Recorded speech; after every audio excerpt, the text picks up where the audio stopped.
What's happening, everyone? Before we get into today's episode, I definitely want to take a second to announce a new sponsor we have. But before I even do that, I got a rhetorical question for you. It's actually just a real question. Does your dingus look like it's got Bob Ross in a rear naked choke? Or is it, is it looking like it's sleeping in a nest of daddy long leg spiders? Well, then I got the answer for you.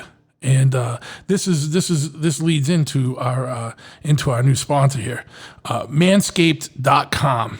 Now, these people have developed a product called the Lawnmower 3.0, which is a very safe trimmer for more sensitive areas, if you know what I'm saying. Basically, have you ever tried to shave your balls and you get some blood on it from a fucking nasty razor? You know what I mean? Like using a stupid beard trimmer on there, and you get a little bit of ball blood on there. And you want to pass out, or you want to freak out. You don't got to worry about that with the Lawnmower 3.0 from Manscaped.com, because it's using science and special blades to protect the more sensitive areas. And, that's especially important now because it's summer and, it's like a swamp down there. So you got to fucking drain the swamp, so to speak, right? By getting rid of all the swamp-like, the hair that holds like the swamp-like moisture in. So check them out at manscaped.com, which is MANSCAPED.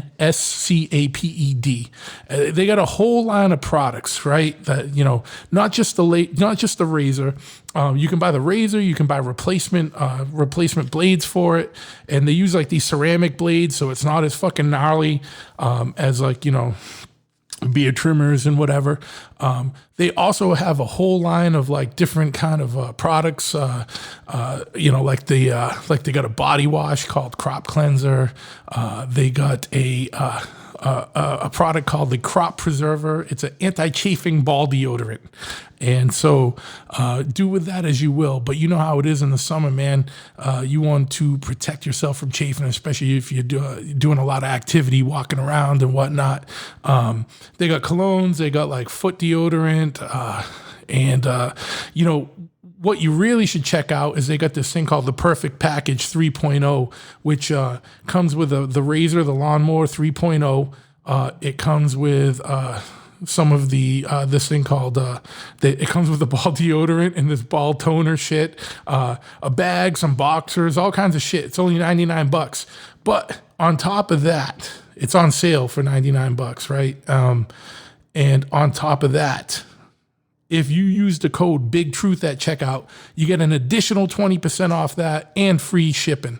So whether it's just whatever you buy there. So on the whole enchilada, no pun intended, you get 20% off whatever you order from manscaped.com.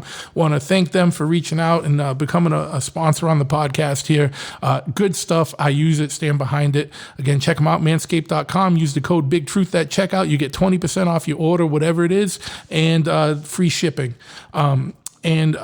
While we're at it, let's give shout out to all our other sponsors. If you're not familiar with Chop Cult, get with the program, man. Chop Cult is one of the biggest and best news resources out there for modern bike riders and chopper builders and what have you.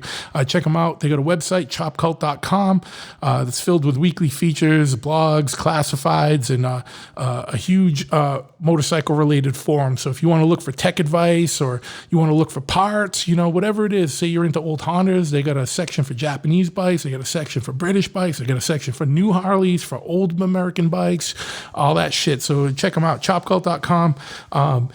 And it's free to join, so it doesn't cost you nothing. They don't ask for credit cards, any of that stuff. There's no foolishness there.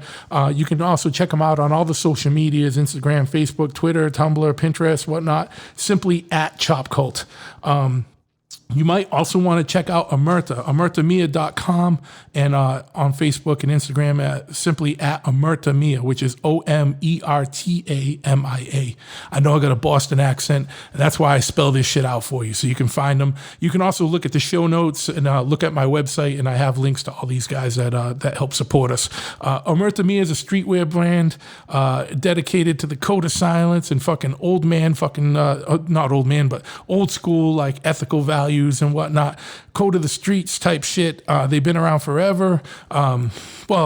they haven't been around. The company hasn't been around forever, but the two dudes that run it have paid their dues on the streets and in the world. And it's a legit streetwear company. It's not a fly-by-night operation.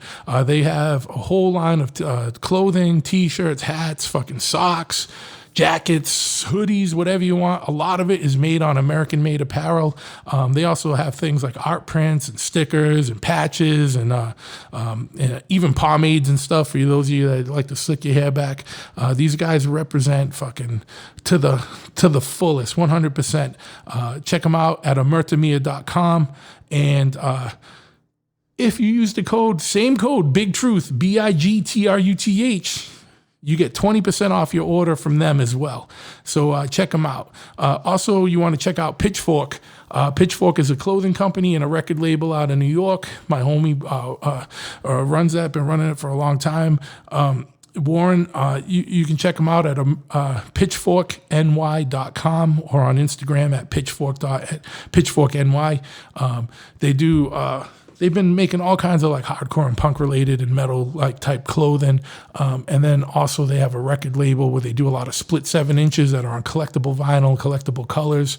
And they always have an East Coast band on one side and a West Coast band on the other. So support these people because they are supporting the worlds that we're into.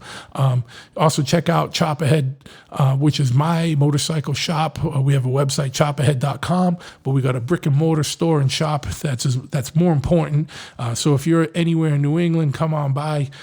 We're at 13 County Road in Freetown, Massachusetts. We're open 10 to 6 pretty much every day. So 11 to 6 on Saturdays.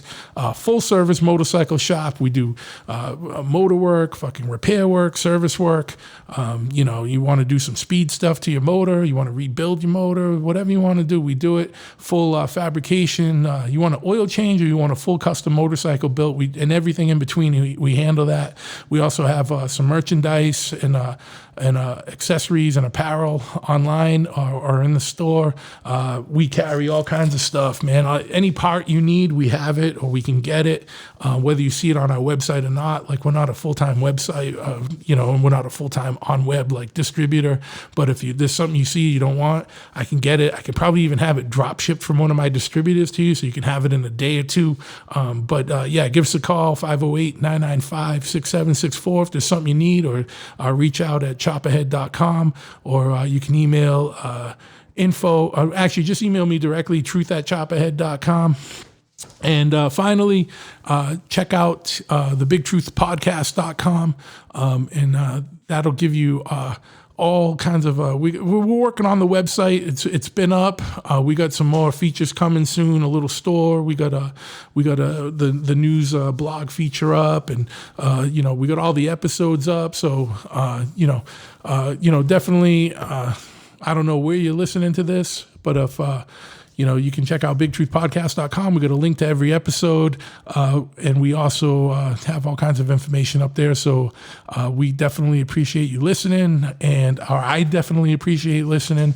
And if you haven't yet, if you can leave a review, make sure you subscribe. And we're up on all the major platforms, whether it's Apple or Android or Spotify, YouTube, whatever. Just leave a review wherever you listen to this. That'll help and help spread the word and tell all your friends and whatnot to listen. But all right, without further ado, I am going to get today's episode started.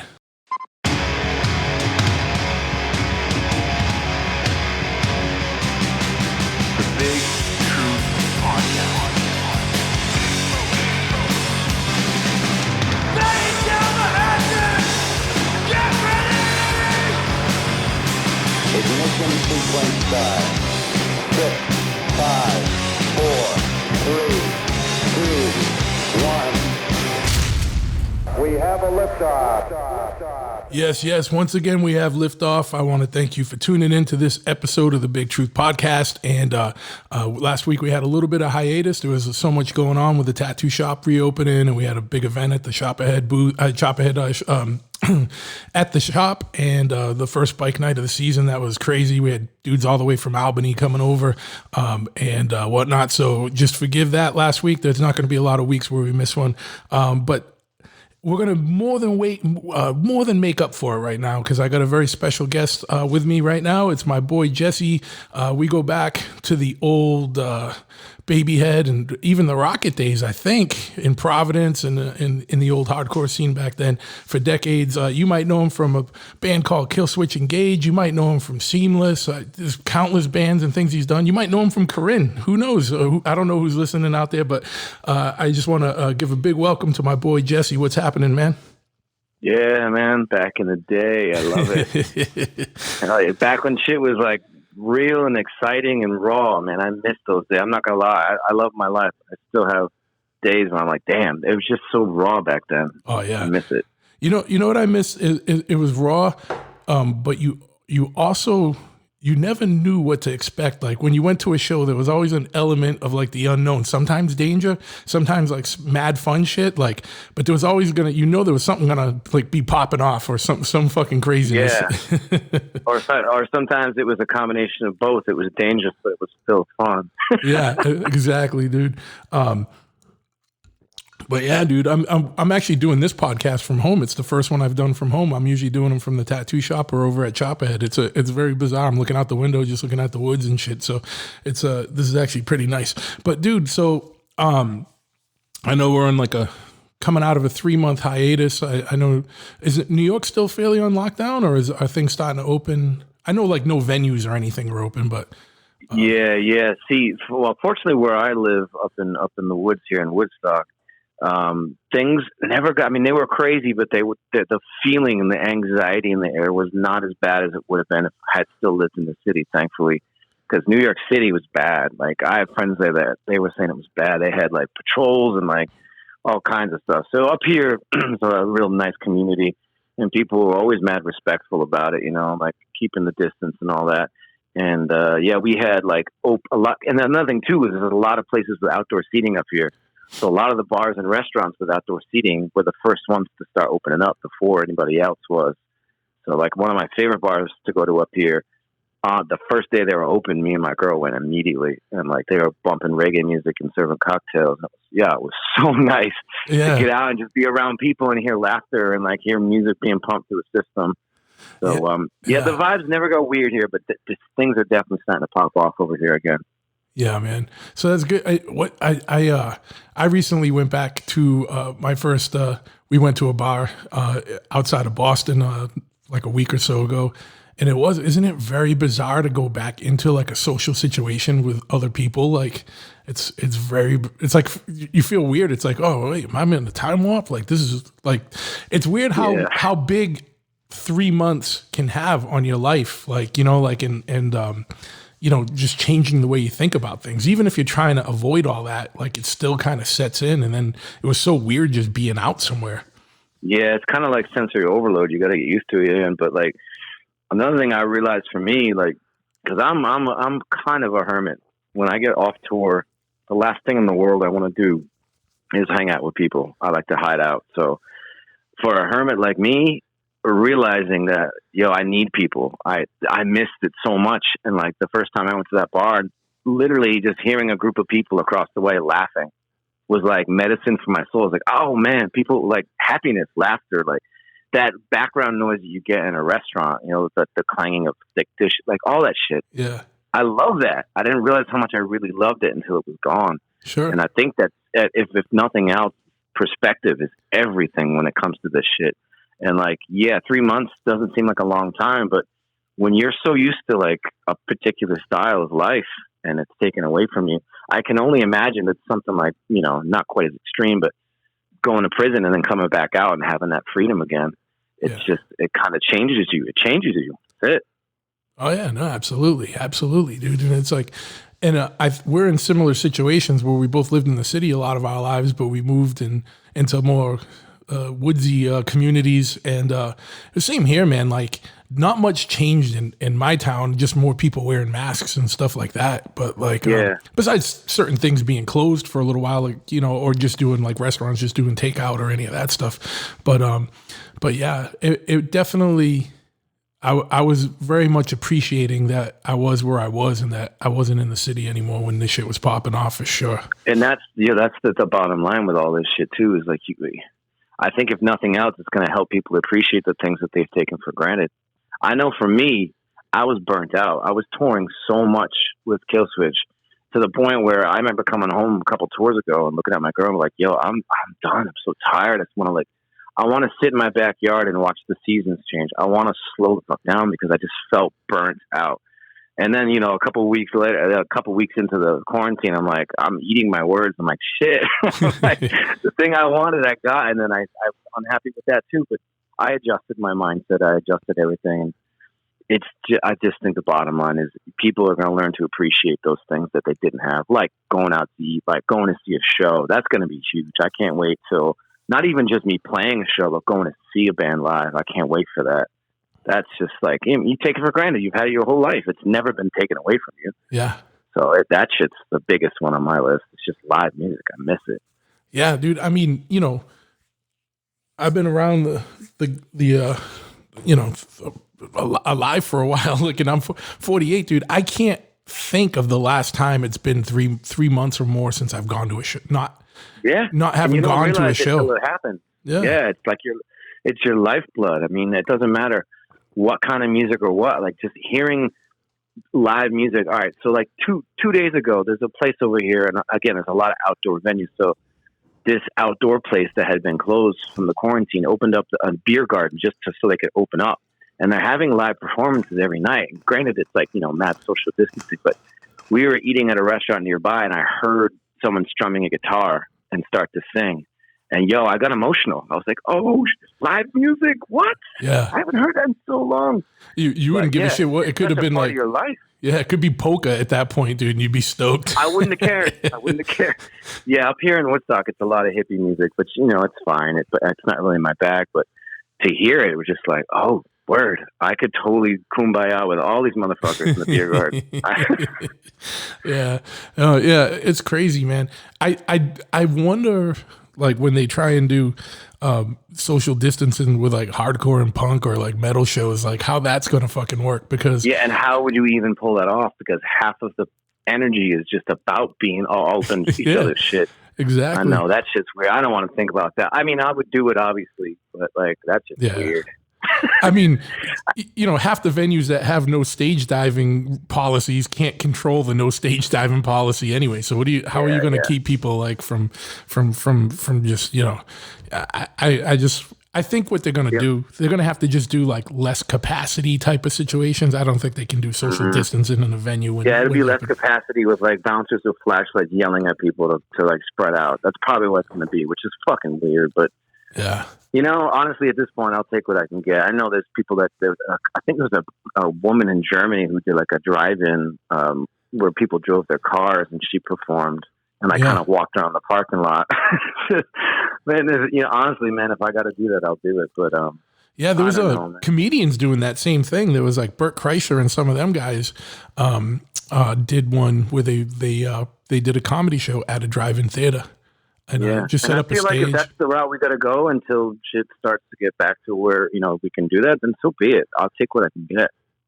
So basically what we're saying is we have to host a show in a demolition derby type of situation, right? Yeah, and exactly.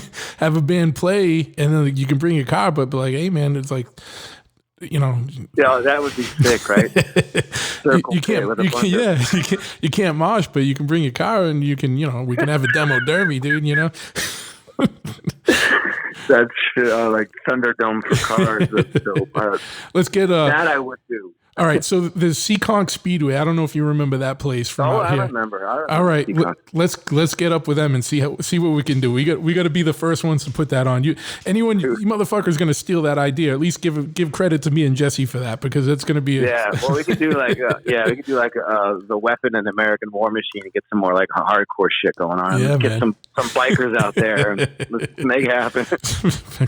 So yeah, man, and definitely, dude. Like, I definitely want to talk to you about the Weapon, because I heard that stuff. It's fucking rad, dude. Like, and I was stoked that you're doing that. I think, and I don't know, you know, and we'll get into all kinds of stuff. You know, we'll talk about your history and all that, but I think more than ever, I think we're going to see a resurgence in like good punk that like is like telling it like it is punk, you know what I mean? Or hardcore or even, you know, whatever type of extreme genre you want to say, because, you know, like the 80s was like, you know, very political and passionate, and then things kind of got good, and so things just kind of went off into other areas. But like, I think now more than ever, like 2020 is such a fucking crazy year, and it doesn't matter what political background you are. Everyone has to take a step back and look and see the fucking craziness that's going on everywhere. Like, I think there's going to be so much good, like, fucking music coming out of this, like whatever genre it is. I certainly hope that's the case. But, you know, as you know, because you and I are similar when it comes to this stuff, because we have similar sentiments online, I still feel like, unlike the 80s, I still feel like there's a lot of people who are either just overly sensitive, overly angry, or overly opinionated about a political side. Yeah. And they're missing the point completely. And I feel like it's really divided us on a whole other level, where I feel like in the 80s, there was a lot of unity about it. It's like, if you were on one side of like, oh, you know, fuck Reagan, there was a real camaraderie to that. And I feel like you can't even just say, fuck Trump or fuck this or fuck that, and then automatically you have your tribe, your people, because there's still divisions amongst those different divisions. It's just crazy how divided it is right now. And that's kind of my whole thing with the weapon. I was just pissed off, and I'm still pissed off. I'm more pissed than I was when I was 15, because I have knowledge, I have wisdom, and that makes me more angry. I feel like the more you get to know what's going on in this world, the more you get to know the corrupt system that is our government, the more angry you are. Absolutely. I just don't know. I mean, I'm sure there's going to be bands here and there, but I don't know if it's going to have the magic of the Reagan era. And maybe that's just me being a huge fan and being raised by the Reagan era music. But from what I'm seeing online, it's just there's so much division, and division amongst division. Yeah. And there's got to be something that unifies us somewhere along the line. And to me, it's just agreeing that it's all fucked. Like, we need to stop comparing and contrasting left and right and conservative and liberal, because to me it's just that's put in place to keep us divided. Absolutely. And I'm fucking tired of that system. Absolutely. I've never seen, and I'm one of the biggest, similarly, I'm one of the biggest outspoken, like, kind of people about this in I think in the punk and hardcore world. Is like, I've never seen such crazy partisanship in the punk scene as I do now. Like, what the fuck? When did that become punk? Yeah.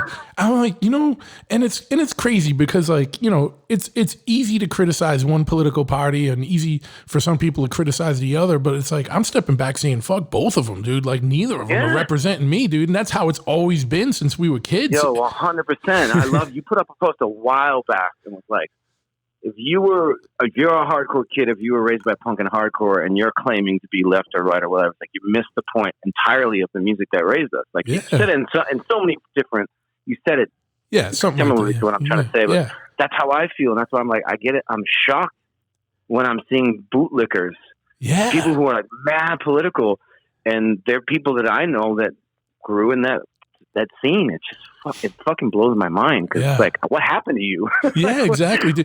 And that's what not civil defense, my old band, American War Machine had a song just about that called Assimilated, and Mark from Unseen did guest vocals with me on that.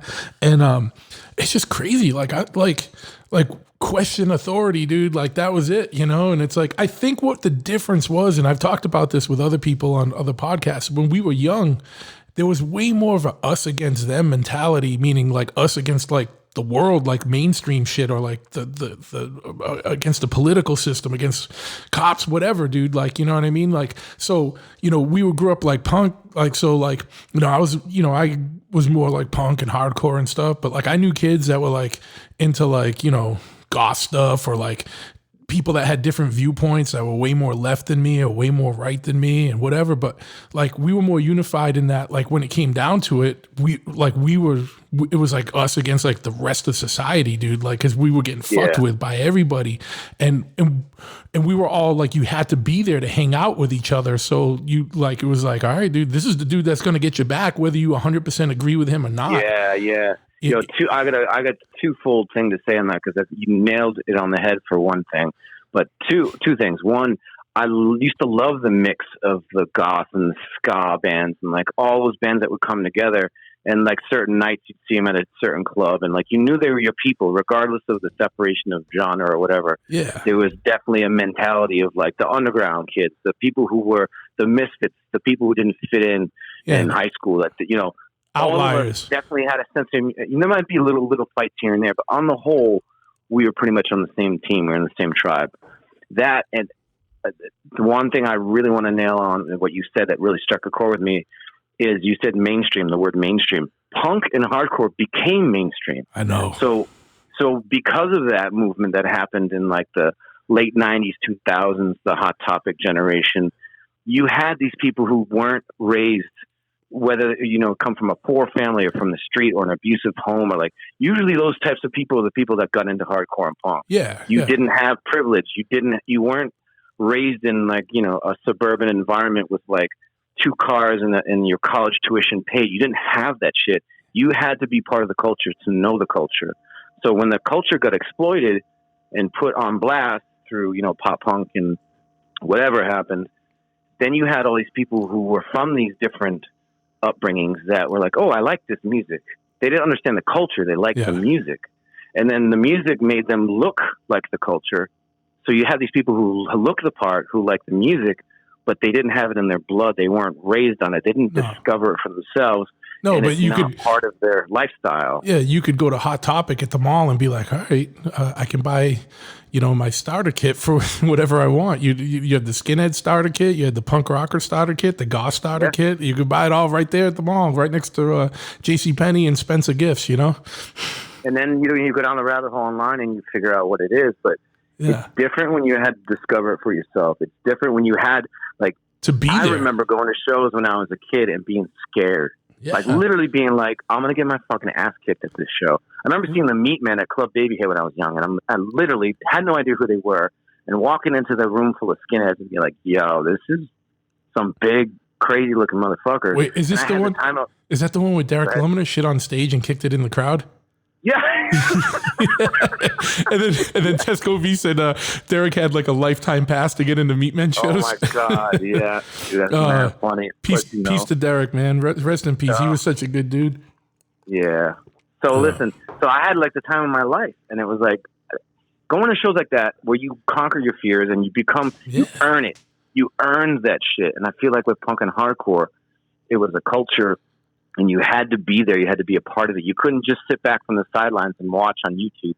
No. If you weren't at the show, you didn't see it. Or if you didn't know the dude who had like the VHS copy of a copy and you could actually see footage of it, which I didn't even give a shit about that. I wanted to be there. Yeah, yeah. And I think that's the big difference of it, the culture of it. Yeah. No, yeah. So I have all these people who like, co-opted what we grew up with and call themselves punk, call themselves hardcore, which is fine. It's fine. But it has created this thing where there's a divide because you have people coming from different backgrounds than we did that have a totally different perception of like what the world looks like through their lens, and they're filtering it through their lens and saying that this is punk and this is hardcore.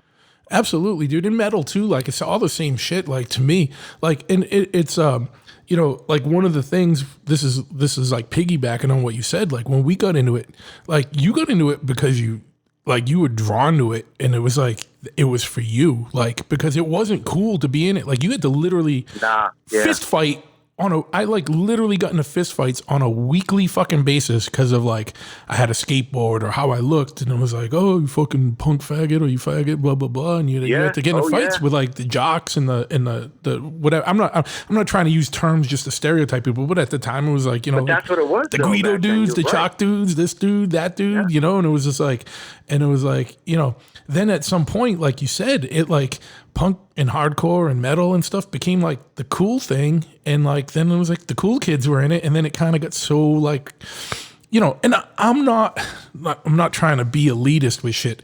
It's just that like it's like you said, it changed. Like I'm not like condemning it. I think the more the merrier, as long as people understand it and get into it for the right reasons. Like I'm not down for it if you got into it just because it was like actually cool to be into punk or like cool to like fucking dye your hair or do whatever, and like that was the cool shit to do. Like no, we weren't in it because of that. Like we were drawn to it for the real reasons, and like we had to fight because of that. Like and yeah, no doubt. And I think you're absolutely right, because it was a badge of pride. If you were defending something, or if you were called a freak or whatever, like I used to feel pride about that. Like I'd be bummed because I didn't want to be picked on, but like it also made me like get angry and like I felt pride in that. I was like, yeah, I'm not like you motherfuckers, and I'm proud of that shit. Yeah. But speaking to the popularity of it, I mean, my career with Killswitch Engage wouldn't be what it is without that small hot topic, gentrification of music. Because we came from, all of us in Killswitch came from hardcore and thrash, like underground shit.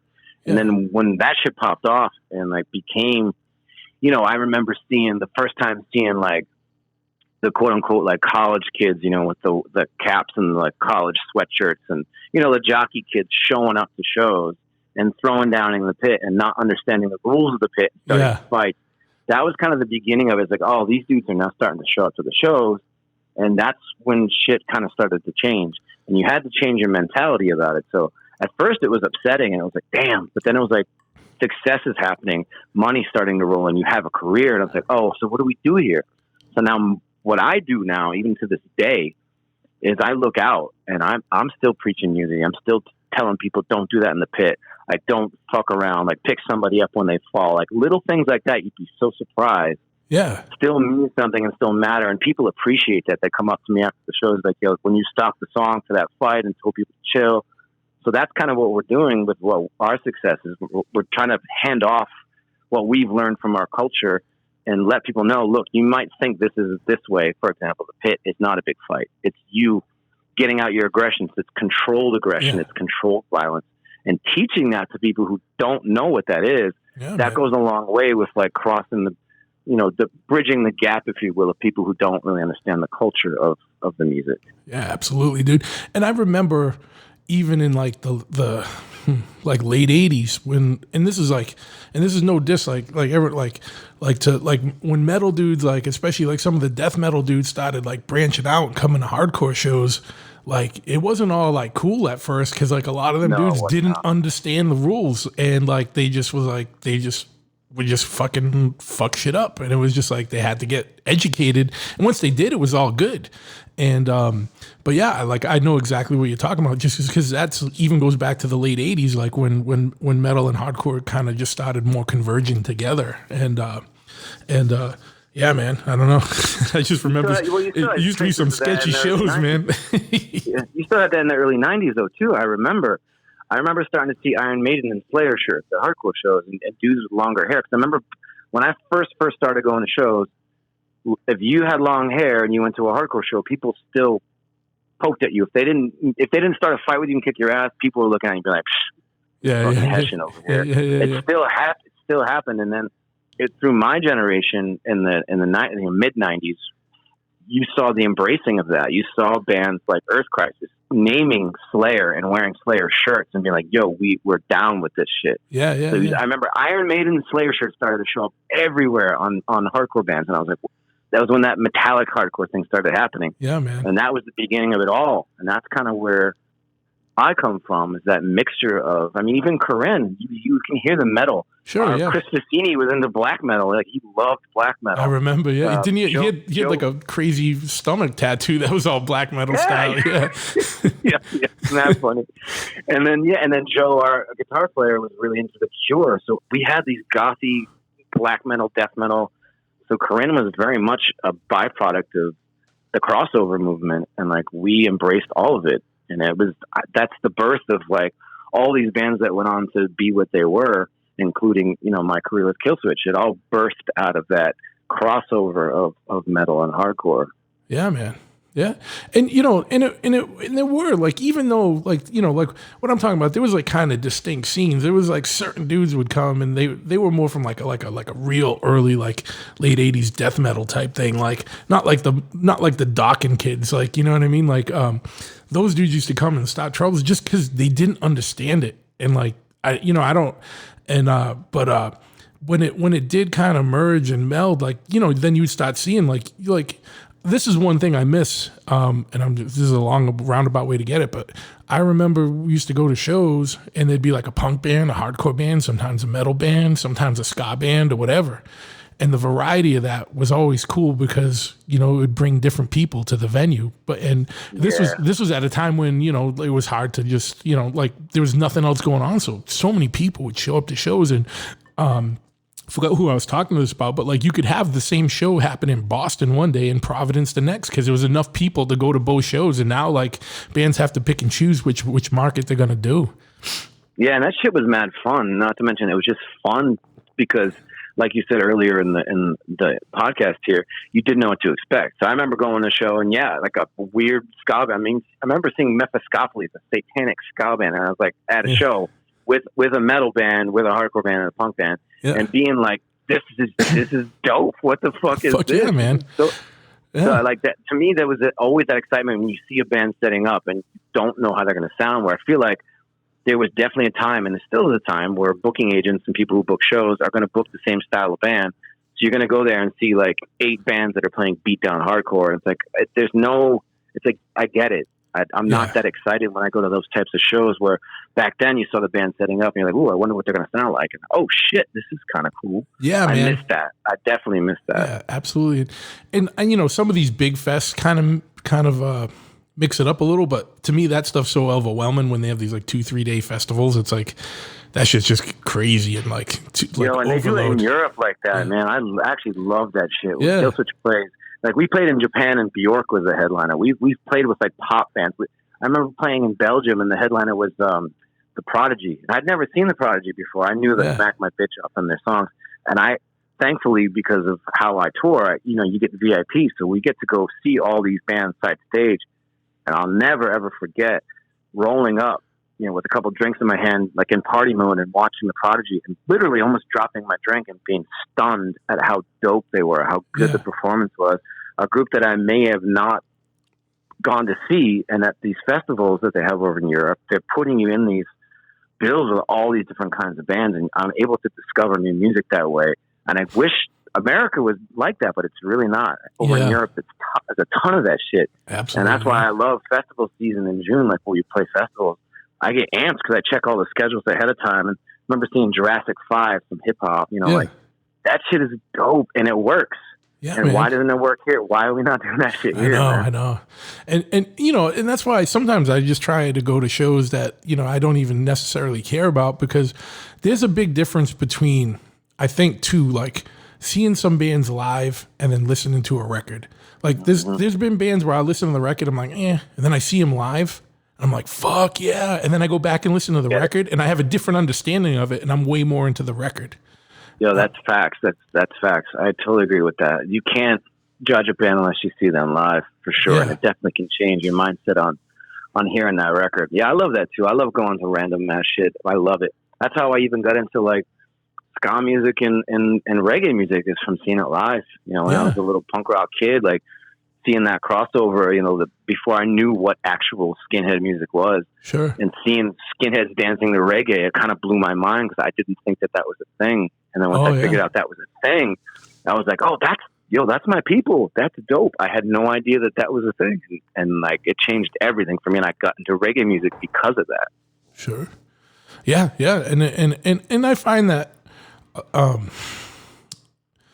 think I was talking about this on the exact last podcast, that people that are musicians and like really into music, like you can be a metal band and you can like all kinds of different types of music, and that influences you and brings stuff into your music, and it's like, I find that people that really love music, like, I went through phases when I was a kid where all I was listening to was like, maybe Youth Crew hardcore. Like I was listening to that for like 3 months, and then I'd go listen to something else. You're an elitist kid. Yeah, when you're a little snotty fucking kid, right? Yeah.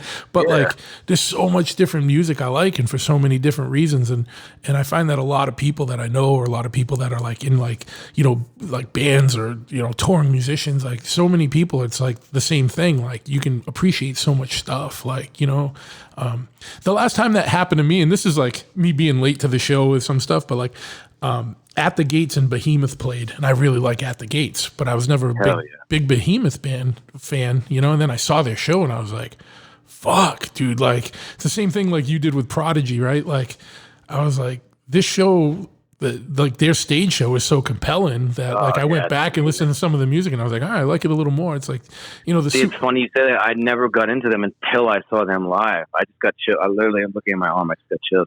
I was always like, they're going for the satanic thing. Whatever. I don't give a shit about that stuff. Yeah, yeah. And I got to see them open for Lamb of God. And I literally the same as you. It's like, damn, that shit is dope. Yeah. And then I went back and listened to the record. I was like, okay, word, I get it. I get it now. Yeah. Fuck Oh, yeah. yeah, they're a great live band. I know. I love. It's funny because I used to like clown out on black metal and all that stuff when I was younger. But if it's done right, it's cool. It looks fucking cool, man. No, like here's the thing. Like, so what I mean is like there's and exactly like, and I think this is kind of, you know, like there's a lot of stuff like where I might not 100% agree with like the lyrical content of the whatever, like meaning like I don't give a shit about like satanic shit or black metal shit, like, you know, like the messages. But like if a band can play and you're like, fuck, this is like captivating. I'm like, I have to watch this fucking set. Like there's something about that band that like just draws you in. Probably the same thing with Prodigy. Like you probably feel like I'd never really give a shit about Prodigy, and then it's like they're so good live, like you can appreciate it, dude. I'm not even lying, dude. One of the best concerts I've ever been to in my life was the fucking Beach Boys, dude. I'm not even like a big Beach Boys guy, right? But yeah. No, they were so fucking good live, dude. And I'm not even fucking kidding. Like, I know you would appreciate it too, because like you're into a bunch of different music. I know you like hip hop and different shit like that. I have never heard like harder, like, and fucking more like totally enveloping bass tones than I did. And it was Beach Boys doing, all they were doing was the Pet Sounds record. Oh, that's a great record too. Yeah, so it was like a special tour where that's all they did was that, and they, you know, then they did a few of the hits, you know, because they gotta. But dude, I was like, fuck, dude, this is so fucking good. Now, am I gonna go throw a Beach Boys record on? Probably not. But if they come around and do that shit, I'll probably go. You know what I mean? Like it was like it was so good. I had the same experience with Hall and Oates. I saw them in Coney Island many years ago. Yeah, and they blew me away. And I actually went out and bought Hall and Oates on vinyl because of that shit. Yeah, man. Fuck yeah. Dude, you know what? I'm only laughing because I never gave a fuck about Hall and Oates either. And then I saw one of those like making of the band things with them. Oh yeah. And then they got into how much of their stuff was like more like, you know, old Motown influences and this and that. Oh, and I swear to God, dude, hand to God, dude. Like I never like I always looked at them, whatever, you know what I mean? Like, you know, growing up as a kid and they were on MTV, like, what the fuck are these fucking jerk offs, right? Yeah. And then I saw that making of the band type thing where there was like an in-depth documentary and I like just instantly understood it better. And then I heard the songs and I heard them a whole different way and I fucking understood it. I didn't go out and buy a record, but I was like, fuck, dude, that's actually like really fucking decent fucking music, dude. I get exactly what they're doing now. That's the beauty of music, though, I feel like, you know, it doesn't matter where you come from or who you think you are, you know what I mean? Like, I love that because especially in like, you know, heavier music, there's a lot of posturing that goes on, and a lot of like, you know, dudes who are like hard as fuck. Yeah. And deep down inside, a lot of those motherfuckers are just emotional, and they just haven't heard the right music yet to let that out. It's mad funny because I've toured with so many different bands, like Cannibal Corpse dudes, like the nicest. They are literally some of the nicest dudes you'll ever meet in your life. Yeah. And they play some of the most intense shit ever. Like the singer George couldn't be a nicer human being, and his love of like fucking stuffed animals that he gets out of the clock, like literally he can talk to you for an hour about stuffed animals and how much he loves his kids. It's fucking hysterical. Yeah. But the same shit goes on in the Killswitch bus. If you were to come hang on our bus at night, most of the time you're gonna hear like sad fucking indie rock, old school country, outlaw country, like mellow ass shit. Most of us are just shit. We don't listen to a lot of heavy shit unless we're drunk and getting rowdy, which is these days doesn't happen quite as much. But music is beautiful like that because it helps you. I don't know. It's therapy. It helps you open up parts of your spirit that you may not have known was there. Like when I got into like, I listened to a lot of meditational sort of ambient music. And it helps me with my anger, my anxiety, my depression. It's just crazy because when I was younger, I never thought I'd be into that shit. But that's the beauty of music. It transcends all that stuff. Sure, and there's different. This is such a not a big revelation, but it might be for some people. But there's different kinds of music for different things. When I'm at the gym, guess what, dude? I am listening to the most fucking tough guy hardcore metal, like rah shit, like just, or like super rah like ignorant hip hop, like the shit that gets you hyped up. And like I need to listen to fucking Madball to get that extra fucking plate on the fucking weights and do a couple extra reps. Like that's You know what I mean? If I'm at home and I'm trying to fall asleep, guess what I'm not listening to? I'm not listening to Madball. I'm going to listen to like Booker T or some shit, or like fucking, Lou Donaldson or some shit, like some shit to mellow me out. Like, like, or even I like dumb shit like old crime jazz or like exotica music, like from the 50s and shit. Like that shit makes me laugh, dude, and happy, Yeah, I put on, every once in a while, I just did this recently. I made like a big Italian meal and I put on Frank Sinatra live. There you go. And not only do I love Frank Sinatra, there's the Providence. Like, there's the Providence coming out in you. I know, right? The federal hills are coming out of my blood.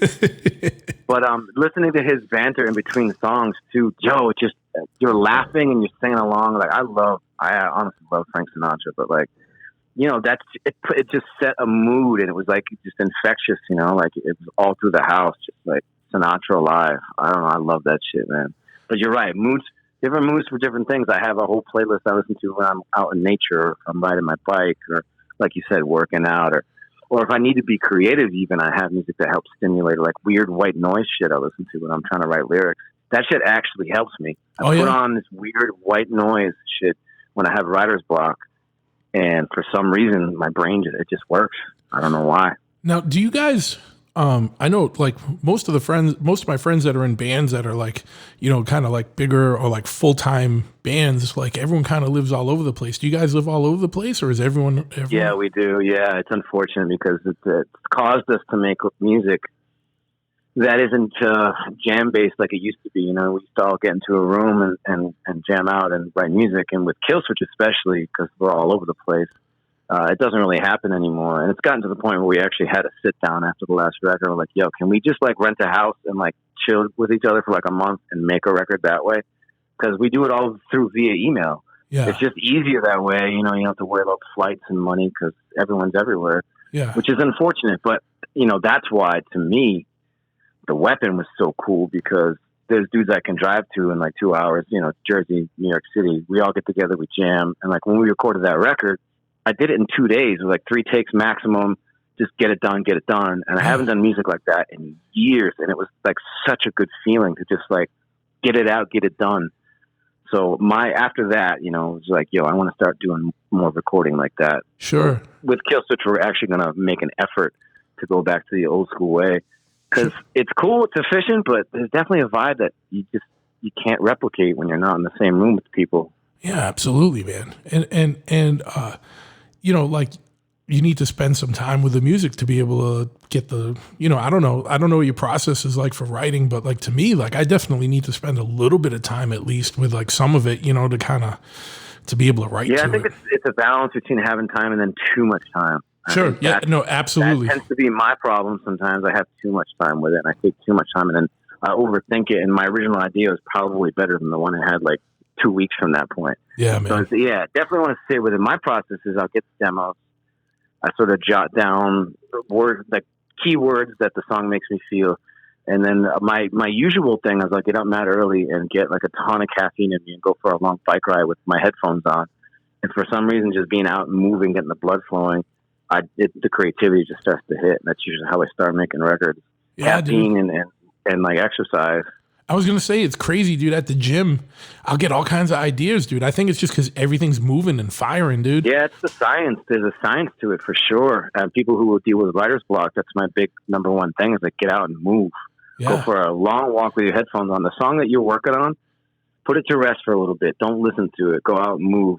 Get crazy, like whatever. Listen to other music. And then like a half hour into your workout or a half hour into whatever, put that song on you've been trying to work on, and it's like magic. It usually works. Yeah, man, for sure.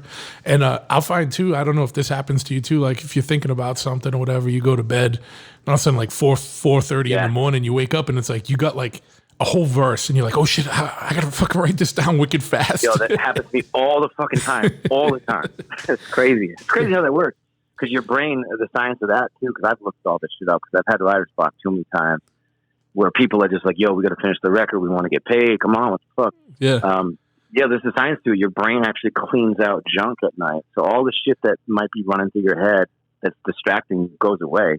And that one thing that you've been working on, the muscle memory kicks in. Yeah, and your brain's just processing it. Yep. It's a beautiful way to get shit done, sleep on it. That's why they say sleep on it. Yeah. That's facts. That's the reason why they say shit like that. It's scientific. Yeah, man. Fuck yeah. So you guys just put out a record not too long ago that was like a compilation of B-sides where you, was it like a lot of it's getting donated to charity? Yeah, I think we raised almost 40 G's for charity. Yeah, it was fucking nuts, man. And those are songs I loved, but we just made too many songs. And it's funny because, you know, being one out of 5 very opinionated guys, there's 2 guys especially that hated that shit. Like, they were like, fuck those songs. They suck. They're weak. I never want to put them out.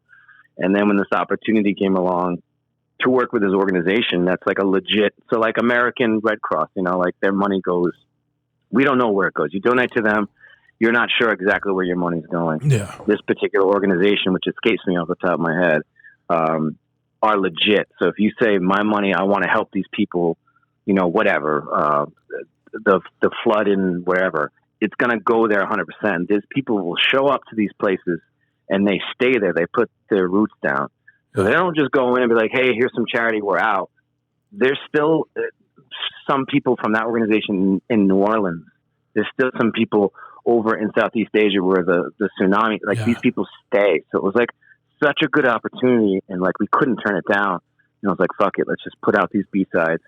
Hopefully fans like it enough to buy it on Bandcamp, and we can do a little bit of good in the worord. And a lot of the press on it too is saying, you know, and I know you're not in competition with anyone or anything like that. We're beyond that shit at this stage in life, but like a lot of, I saw a lot of reviews and stuff where people were saying this is better than most people's like full like new records, like, and it's just your B-sides and stuff like. Yeah, it's mad funny, right? I saw that too. I just see that. It made me chuckle.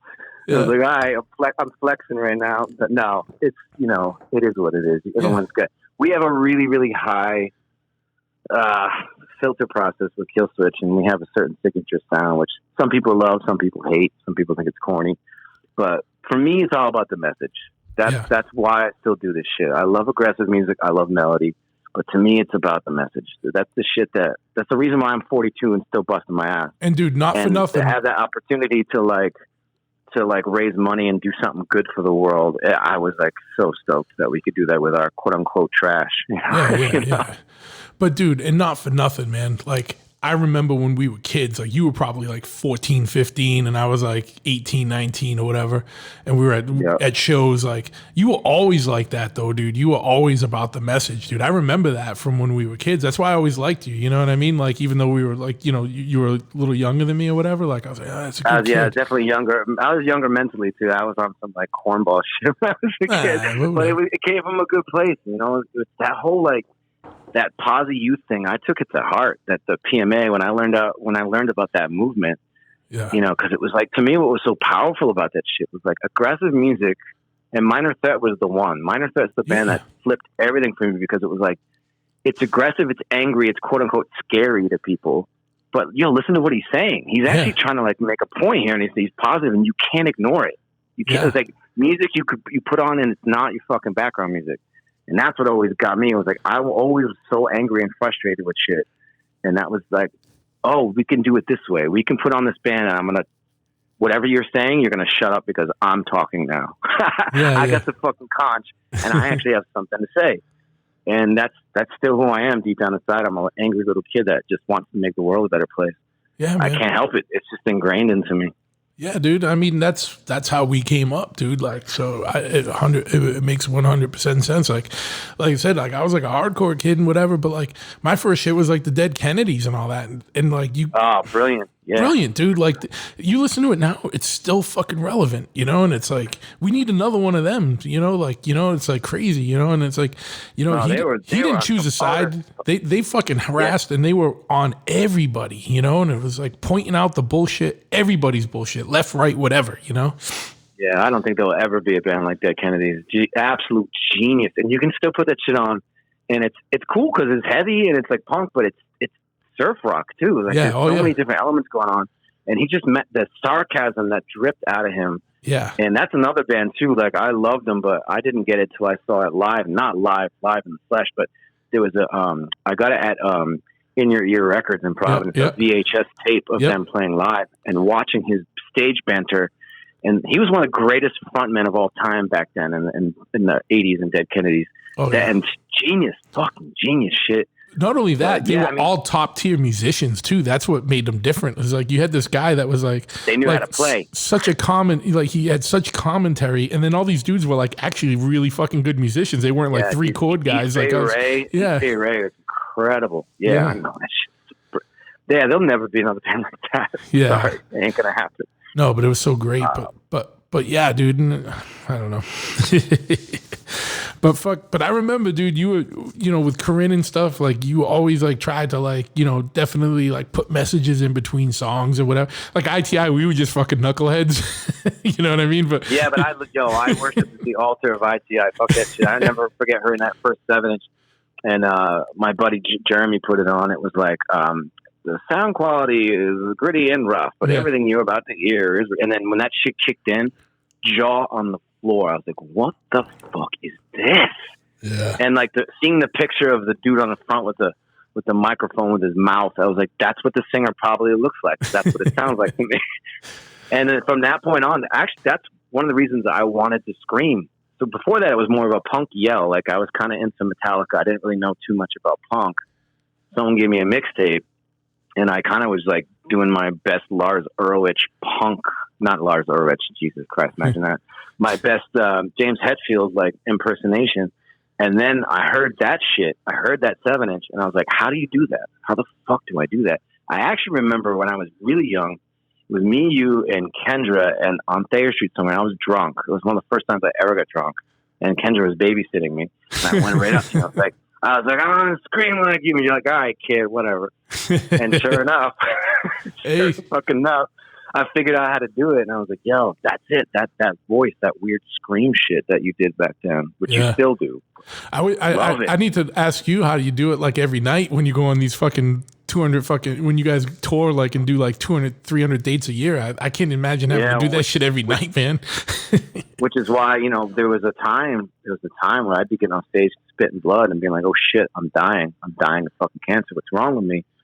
And I would just drink it away and be like, all right, next show. My voice would be fine. And then one day it all came to a halt. And I remember being in the studio and I just couldn't hit a note. And my producer was like, what's wrong? Like, you should be able to hit that no problem. And they found this crazy growth. I had polyps on my vocal folds. And when they did the surgery, I had to go in for surgery. And when they went in for the surgery, they found another one. And the doctor is basically saying, look, you've been singing on like a broken instrument for like a decade. Like, this looks bad. I don't know if we're going to be able to help you. I can't promise you your career. And it was 3 months of quiet. And then like having the surgery done, trial by fire. And let me tell you, mentally, that was the hardest shit I've ever been through. I can't imagine. And then the first show back after my surgery and me being rehabilitated was opening for Iron Maiden in front of 11,000 people in Eastern Europe. And I killed it. And my voice was better than it's ever been before. So moral of the story is, if you want to scream like that and you want to do that shit every day, make sure you're doing it right. So I had to like actually get retrained on how to speak properly. And then from that, I learned how to like warm up properly. So I have a whole technique now, but that's only the past couple of years. Prior to that, it was like just balls to the wall, like just pounding it out. Did you see, definitely, what's her name? Did you talk to Melissa Cross? Yeah. And it's funny because back in the day when she first started, I was one of her first students. Oh, okay. But I wasn't a very good student. I didn't study very hard. I never did in school or anything. So like her techniques were kind of lost on me. I was kind of doing the technique, but it wasn't the proper way to do it. And then when I went through all this shit, she was the first person to reach out and be like, I got you. I'll be there for you so she was there every step of the way. Fuck yeah. She was a lifesaver. And then she taught me all her techniques and it clicked. And when I went out there to sing and scream for the first time, it was like, oh, this is how motherfuckers do it. Because I used to always be that guy, like, how the fuck are these guys, like, touring with Iron Maiden too. Bruce Dickinson sings for 3 hours, and he's fine. He's great. He's 60 years old. He's running around like a maniac. And it was always baffling to me, like, how do these motherfuckers do it without being sore? Or, like, days off, I couldn't even talk. I would just, like, my voice would be so blown out. So I finally figured it out. But, yeah, Melissa Cross definitely saved my career. And I don't use her vocal fry technique, which people who are listening, if they know what that is, I still use my old school technique. I just do it better. I do it where there's a lot less damage. And I think they call it I don't remember the term for it. It's some term. It's funny because like now we have teachers and people who understand how to do that shit and can actually teach people how to do it. Where we didn't have that shit. We just yelled. We just figured it out.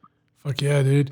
And we, yeah. You learn by doing it for so long that you get polyps in your throat and you have to get them cut out. Yeah. And 2-3 months of fucking intense fucking silence and then rehab. Yeah. But fuck yeah, man. If anyone doesn't know what we're talking about, this lady, Melissa Cross, she does a whole thing called like Zen and the Art of Screaming and whatnot. And she teaches people that are in extreme bands how to do it and fucking whatnot. I guess I should look at those and then I would understand how you could do it on tour. Because I always get nervous. Like, this is like 100% me just like fucking telling you, like, you know, because like with War Machine, we get offered some stuff here and there, and I'm like, we don't practice that much because like AF is out on tour all the time, and like Slapshot's been super active. I'm like, you know, like I'm like, yo, you guys can sit in your room or like in your house or anywhere and play the guitar or play the bass. Like, I can't just scream anywhere, dude. Like, I gotta get my tolerance up, like, and I gotta get my, you know. You do. It's so fucking important, man. So when I get ready for tour, this is a great conversation to roll into from that. And another reason why I love living out here, because when I get ready for a tour, I live where my neighbors are far enough away where I put my stereo system, my sound system in my house all the way up. Yeah. And I scream like I would be on a stage, and it's loud. Yeah. And I can do it. I can do it all day, all night, and no one's going to say shit. I never had that. So when I lived in the city, I'd be in my little Hyundai Fit, you know, driving around Brooklyn, screaming at the top of my lungs. I'd be stopping at a stoplight, and all these brothers be standing like, what the fuck is this dude doing? I'm like, yo, I'm getting ready for tour. So now I start with like 2 or 3 songs. I chill the next day, 4 or 5 songs. So I'll eventually build myself up to a full hour and a half or so. So do you do like your set list? Yeah. Strictly my set list, and then like, you know, if I'm starting to feel cocky and feel good, I'll start singing blues. I'll start doing other things just to keep my voice warm and keep going. But yeah, it's a whole process. I used to just jump on tour and like, boom, go. And that you can't do that. It's like going into a weightlifting competition and not lifting weights prior. You're gonna do damage. And I had to learn that shit the hard way, because with Killswitch, even when I first rejoined Killswitch, I never used to do that shit. I used to just get drunk, get on the plane, show up, and be like, all right, we got a show, let's do it. Yep. And like blow my voice out all the time. So yeah, now I got to be real careful about it. And I actually sleep a lot on tour. That's part of getting old too, but I don't party at all. Like partying to us now, well, at least for me, a couple glasses of wine, listening to some music, and go to bed. Like when I'm on tour, school night, you don't fuck around anymore. It's like, it's a career. It's not just you're going to play a couple shows and then, you know, go back to the shop on Monday and go to work. It used to be like that, but it's not like that anymore. So it's a whole lifestyle. And if you want to do it and be pro and be full time, you got to take it serious, and you got to find a place to scream. You got to find a place to go nuts and even move. I get my body moving again, and like doing all the movements I do on stage. Like that's done a toll on me too. My spine, my neck. Yeah, I still go nuts. I still go crazy, but my shit hurts. Sure. Yeah. Well, you know, I want to get more into Killswitch, but like there was a couple of things we were talking about that makes me just want to talk a little bit more about the weapon. Then we're not talking about Killswitch. I talk about Killswitch all the time. Yeah, well, you know, I maybe have a different audience that might want to hear more about it, but like fucking the weapon, man, like what made you, like what was the impetus behind that, and you know what made you do that, like now, you know, it's just because it to me it seems like there's going to be some kind of, like what I was saying earlier, like I feel like there's going to be some kind of convergence, and like people are going to be talking out about all the fucking crazy shit that's going on right now. So just for me, like you have a very successful band. Like what made you want to go do this like kind of punk side project right now? Yeah, so the weapon's been going on for a couple of years. I've always wanted to do like a straight up hardcore band. And back in the day, it was like I wanted to do more like an Infest, like kind of power violence, because like the quick songs, really fast, angry. Like Infest is one of my favorite all time hardcore bands ever. Me too. Love that shit. But it just never worked out, and I just never found the right dudes who could commit to something, but also not commit, because like I'm just never going to be around. And Chris Drapu, who was in Aggressive Dogs for a while, he was in a band called I Will Be Done. So he's done metal, he's done hardcore. He just hit me up and said, yo, I've been listening to a lot of Discharge lately. I wrote some riffs. What do you think? I'm like, yo, this is what I'm talking about. Somebody who gets it. And the moment he referenced Discharge, I'm like, I'm in. I'm in. I'm still going to do it. So he sent me a couple of like riffs and demos. I was like, cool. This was like 2017. And he was going to be moving down into Brooklyn from New Hampshire, because where he lived. So it just kind of worked out, and we just started talking about it. And a lot of it was just talk. Like, we just talked and kind of played around with ideas. And then I got my boy Josh involved, and Josh is, he's an old school punk from way back in the day, but he also works for Killswitch. He's our production manager, stage manager, the guy that like calls all the shots on stage. And him and I are like really tight friends. Like, when we tour together, like, he's my man. Like, we go out to punk bars, like, we go to punk shows on days off. Like, we like a lot of similar types of music. That's my man. So I got him into the group, and then our drummer owns a studio in Yonkers, New York. So there was a place to jam. He's a killer drummer. He's got like kind of a Mackie style. Like, it's unorthodox. It's weird the way he plays, but it sounds so good and it's fun to watch. So we just had this perfect blend of people, and it took a while to get there. You know, again, demoing, those guys did a lot of the work themselves. When I'm on tour, you know, the drummer and guitar player would get together and like riff out, and they'd trade demos. And so a lot of it was done before me. And then when I finally got a chance to do a small pocket of time, just went in and wrote a lot of lyrics on the spot. Just did like 3 takes, got it out. And to me, just it felt important. It felt like it's something I needed to do. I needed to exercise that part of myself that I can't really be 100% outspoken in Killswitch. I have my songs that I'm definitely outspoken about how I feel, but I write it pretty poetically, so it's not super preachy. It's not in your face. It won't turn off the Killswitch crowd for the most part. The message is there, but it's sort of political light. And with the weapon, it just felt like I could show my true like anarchist leanings and my anger, and just short, fast, to the point. It's my roots. It's where I come from. Yeah. And it was just nice to be able to demonstrate that and show the crowd of metal people, like, not all punk is the punk you think it is. So I talk to people all the time, Killswitch fans, and they're like, I don't really like punk. I'm not really into, like, you know, Green Day and blah, blah. I'm like, nah, that's, nah, you don't. The kind of punk I'm talking about is, and I was like, literally the first couple bands I list off are like, you know, GBH. This is the big one. I fucking love GBH. I'm like, if you want to know what punk sounds like, put on some old school GBH. That, to me, that's punk. That's the kind of shit. When I say punk, so that's what I'm saying. And you surprise a lot of metalheads, like, I had no idea. I'm like, yo, you like Metallica? Yeah, they wear the Misfits shit. Listen to the old school Misfits. Like, that's punk. Like, yeah. So man. to me, it's kind of my way of being like, to everybody, like, this is punk and hardcore. This is where I come from. When I'm talking about it, it's this shit right here. Yeah, man. So what was it that you wanted to say, like, in a more direct way, you know, with the weapon? Like what did you want to say? Fuck the system. Yeah. Start treating each other a little better. You know, we need to unite to fight the real enemy. Those, you know, those anthems that, you know, fight the real enemy. That's shit. When I first heard The Business, and I was like, yo, that's the shit. That's the thing that always drew me to this kind of music. And I'm just able to say it with more of a straightforward approach with the weapon. And the energy of punk is so different from metal. You're not worried about all the technical stuff. You're not worried about if this shit works good enough or not. You're just on blast. You just put it all out there. And you can't replicate that energy. It's so different. As much as aggressive music gets all lumped in together, that punk hardcore shit is just, it's got a different vibe, a different feel. And yeah, if you read the lyrics of any of those songs, and we have them up on our Bandcamp, and eventually I think we might do a physical release. I'm just speaking plainly. It's anti-racism. It's like speaking out against police brutality.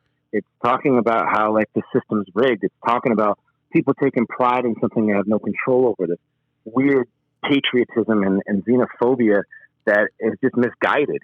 And we need to question authority. We need to think for ourselves and like, use your fucking head. And that's the ideals, and that's the ethos that I was raised in and steeped in, that is still in my blood and still very much a part of who I am and what I want to say to people.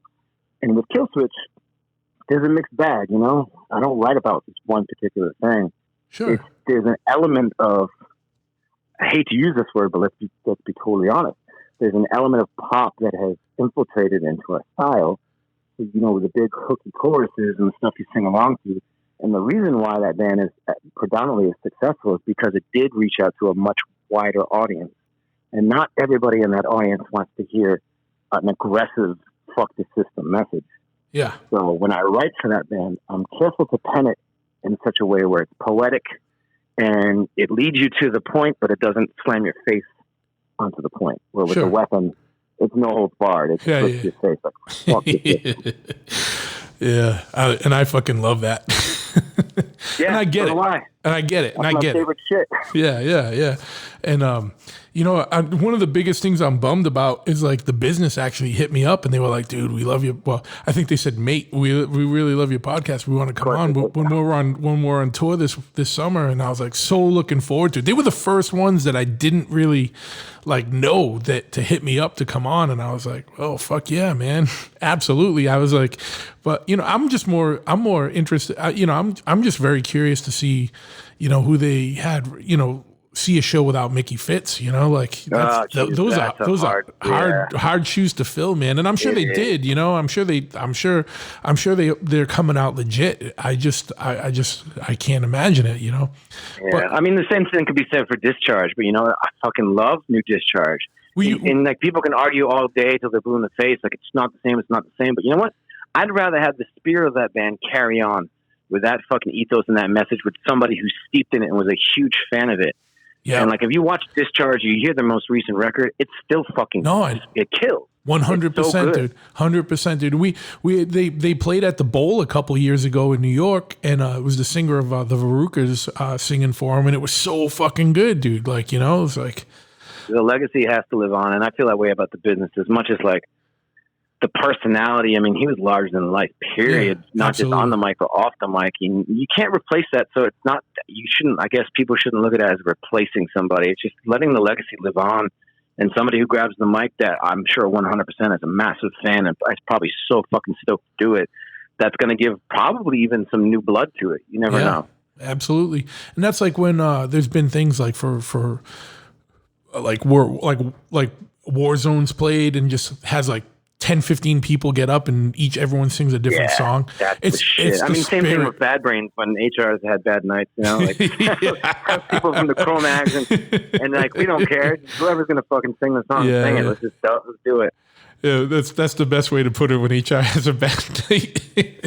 Jesus, man. Dude. I love, I mean, they're one of my favorite bands of all time. Sure. But I saw them in New York City and it was one of those nights, and I hate to say it, I walked out. I was like 3 songs in, and I was like, I can't watch my hero do this. And that was when he was real sick. Like they were playing like the punk shit, and he just looked like he didn't give a fuck. And he had like a bulletproof vest on, flat jacket, and I was like, oh no. Yeah. But I've seen them when they're on too, man, and the shit's incredible. But yeah, fuck it. You just want to hear the Bad Brains. Get John Joseph up there. Do this. Who cares? Yeah. When it's like one of my favorite shows, like one of the standout shows of my life was, I think it was 88, maybe 89. It was Bad Brains at the old living room. And that's when they recorded the Eye Against Eye video. Oh my God. Dude, that was such an amazing show. Like, you know, like that's when like HR was still like doing flips into the crowd and fucking going ape shit like the whole time. You're like, how is this dude doing this? You know, and singing and I was never a big, kind of like the same thing with like Sam Black Church. I was never a Sam Black Church fan, but I'd be like, how is this guy doing this? Like I saw their first show and the dude was like hanging upside down on a pole, fucking screaming, going fucking nuts. And I was like, I'm not really into this, but I fucking respect it. But with HR, like I was like, Bad Brains, I was super into Bad Brains. And I was like, how is this guy fucking doing this shit and still singing this shit? You know what I mean? Yeah, he was a force. I mean, everyone said it, and I have to disagree. At a certain time, he was the best frontman in the entire world. Absolutely. And like, I didn't see that era of Bad Brains because I was still too young for that shit. But when they came back as Soul Brains, I caught them in Boston. And it was actually a good show, and he actually had energy and he had life to him. I mean, granted, in between songs, he was like hitting on like some of the white girls in the front row and like reading from the Bible and like just doing weird shit. But when the music was playing, he was still with it at that point. Yeah. But I mean, it's hit or miss with that band. But I'm glad I got to see at least a couple good shows with them. Legends, fucking. And speaking of which, my neighbor is Dr. No. Like I see him all the time. But really? Yeah, it's funny because he's a friend of a friend. Like I know he's a nice dude, but I think I've seen him out 3 times in the neighborhood because we live in the same neighborhood, and I have yet to approach him because I'm such a dork about it. I'm like, no, I don't want to fanboy. I would rather meet him in a situation where I'm like, yo, I'm your neighbor. What's up? You know, cool. Yeah. Or but just, I'm still such a fanboy. I feel like avoiding introducing myself to him. And those are the dudes I feel the worst for, like him and Daryl and all that. You know, it's like, they just want to do some shows, and it's like, oh, they got to deal with HR. And I don't, I'm not disrespecting. Like, obviously he has, mental issues. Like, you know what I mean? I'm not coming down on the guy. Yeah, and he's on the upside. He's doing his reggae thing, and much love to him and his girl, like, for sure. But, facts is facts. When you have, like, one of the most legendary hardcore bands of all time, and the singer just, like, snaps, it's something you're going to talk about. Yeah. Especially when we've all seen the worst of it, and then there's documentaries about it. It's hard not to talk about it. Sure. It's like the Cro-Mags thing, like, people always want to talk about that. And it's still going on. Yeah. It's crazy. It's crazy. And to me, it's a total shame, but it's like, it's funny, kind of. Yeah. It's sad and funny. And the difference is that there's not 2 Bad Brains touring, but there's 2 Cro-Mags out there playing shows. Black Flag, another one. Yeah. Like, come on. All right, dude. You're the first person to bring up Black Flag, so I gotta talk about this. Black Flag, the Greg Ginn Black Flag with what's his name singing? The old skater dude. Mike. Is it Mike? Mike Vallely, yeah. They played in New Bedford, bro, like a year and a half ago. And I went to the show, and it was mad money, but I was like, dude, when am I going to see Black Flag play in New Bedford? And I tell you what, man, I was like ready to fucking walk the fuck out. And it was no disrespect to Vallely, but fuck Greg Ginn, dude. Like, that was just a money grab. It was so uninspired, dude. He was just like, and it was just like, why are you even doing this, dude? Like, and that fucks me up too about like punk bands, right? You got the Misfits too talking about a cash grab. It's just like, it is what it is, but it's disappointing because that's not what our culture is about. It's not what any of this shit's about. The bickering, the infighting, the money. It's like, get the fuck out of here. Yeah. and not for nothing. It's like, when I was a kid, like, Black Flag is such a defining fucking thing to me, dude. Like, big influence on my life. Years ago, were you at the show at the, where was it, in Boston, where they did a benefit for the West Memphis 3, and they came out. No, I wasn't there. You know what I'm talking about, though? Like, yeah, I do know what you're talking about. I wasn't there, though, yeah. Yeah, Keith Morris sang the first half of the set, and Henry Rollins sang the second half of the set. That's what's up. That was badass, dude, and it was like, and it was like, this one came out, so I was like, you know what, dude, I want to see Greg Ginn play guitar live. And it was like, it looked like it was like painting him to be there.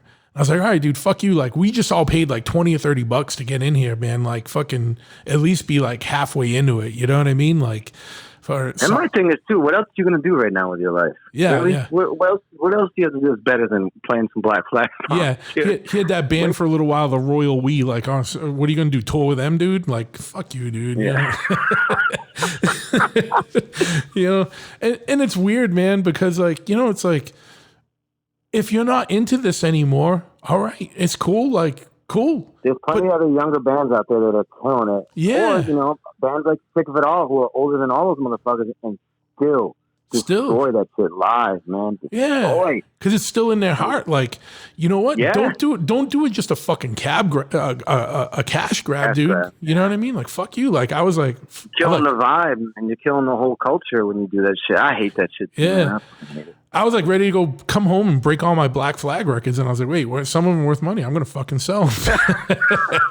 I didn't know, you know what I mean? But I was like, I was feeling, they just he let you down. I was bummed out, dude. That's what money does to people, and that's the antithesis of our whole fucking steez with hardcore and punk. Fuck yeah. Like, and it's like, it's like no one's forcing you to do it, dude. Like, it's like. And, they had all these weird things too. Like, cause originally, we got tapped, American War Machine got asked to like open up, and we're like, well, all right, that's cool. And, then they were like, oh no, we can't. Sorry. They don't want any local bands, only their tour package can play. They don't want anyone else playing. Yeah. That happens a lot with bigger bands. And I say we're guilty of that shit too at times. Yeah, no. But you know what? I don't hold Killswitch Engage to like a punk rock standard. You know what I mean? Like, yeah. Fair enough. It's a whole different genre of music. Like, and it's not you making that. It's like fucking Greg Ginn saying he didn't want any local bands playing. And it's like, yeah, no doubt. You kind of need some of these local bands, bro. Like, you know what I mean? Because he brought some weak ass band out with him, and I'm like, and I'm, no disrespect, but I'm like, it's two bands. And, it's like the first band is whatever, and then Black Flag. And it's like sort of Black Flag. And those types of shows are hard. If you're going to a show and only seeing two bands, that's hard. 3 is the minimum for me. I mean, when we go overseas sometimes, like for example, we played in like Russia, and like they don't allow all these opening bands. Like it's weird. That's an exception to the rule. But like, come on, man, 2 bands and you're paying X amount of dollars. You gotta have a little more. Have a band like at least drink to and get warmed up to, then a band, then another band. I think 3 is the magic number. Fuck yeah, dude.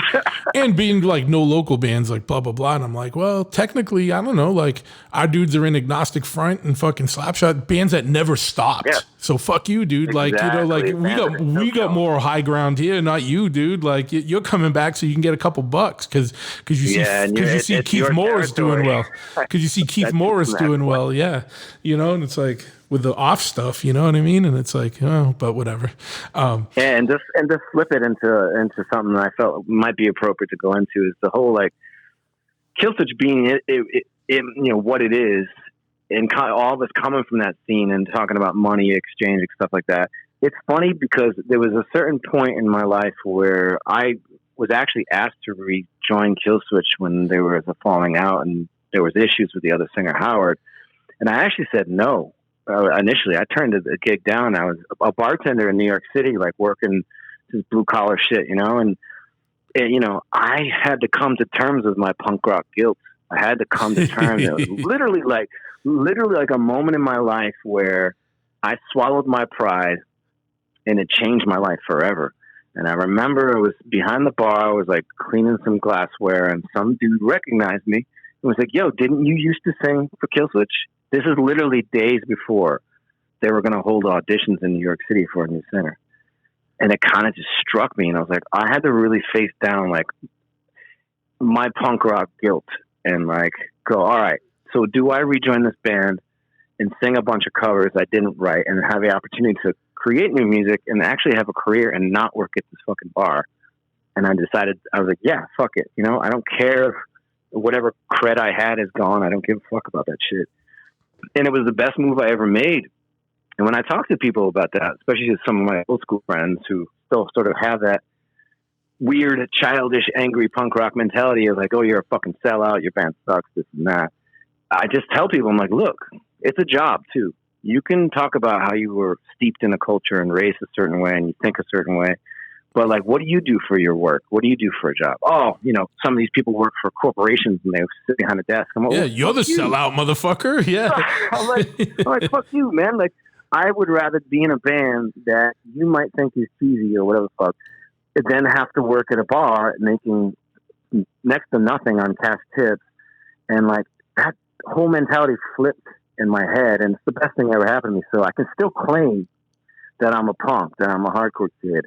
And my job is pretty fucking cool, actually. And it allows me to do a lot of weird, crazy pirate shit all over the world. Sure. But it's funny to me, like, I still meet people in their 40s that still have this mentality that has stuck with them since they were younger, where they're just, I think, stuck to spinning their wheels in that mentality of, like, their band plays the same venue every other weekend, and they work a job they hate, they fucking hate their boss, and they're punk as fuck. It's like, it's just so funny to me how that mentality is still so prevalent in a lot of people. Yeah, but I think some of that comes from a disingenuous place where there's a little bit of jealousy and they're hiding it. They're hiding it under punk guilt. Because here's the thing, man. Like, if you're out doing your thing, and I follow you, bro. Like, I've known you for a long time, and we haven't hung out in years or whatever. But like, I see what you're doing. Like, you're always putting the right fucking messages out, but you're just getting it out to more fucking people now. So fuck you, dude.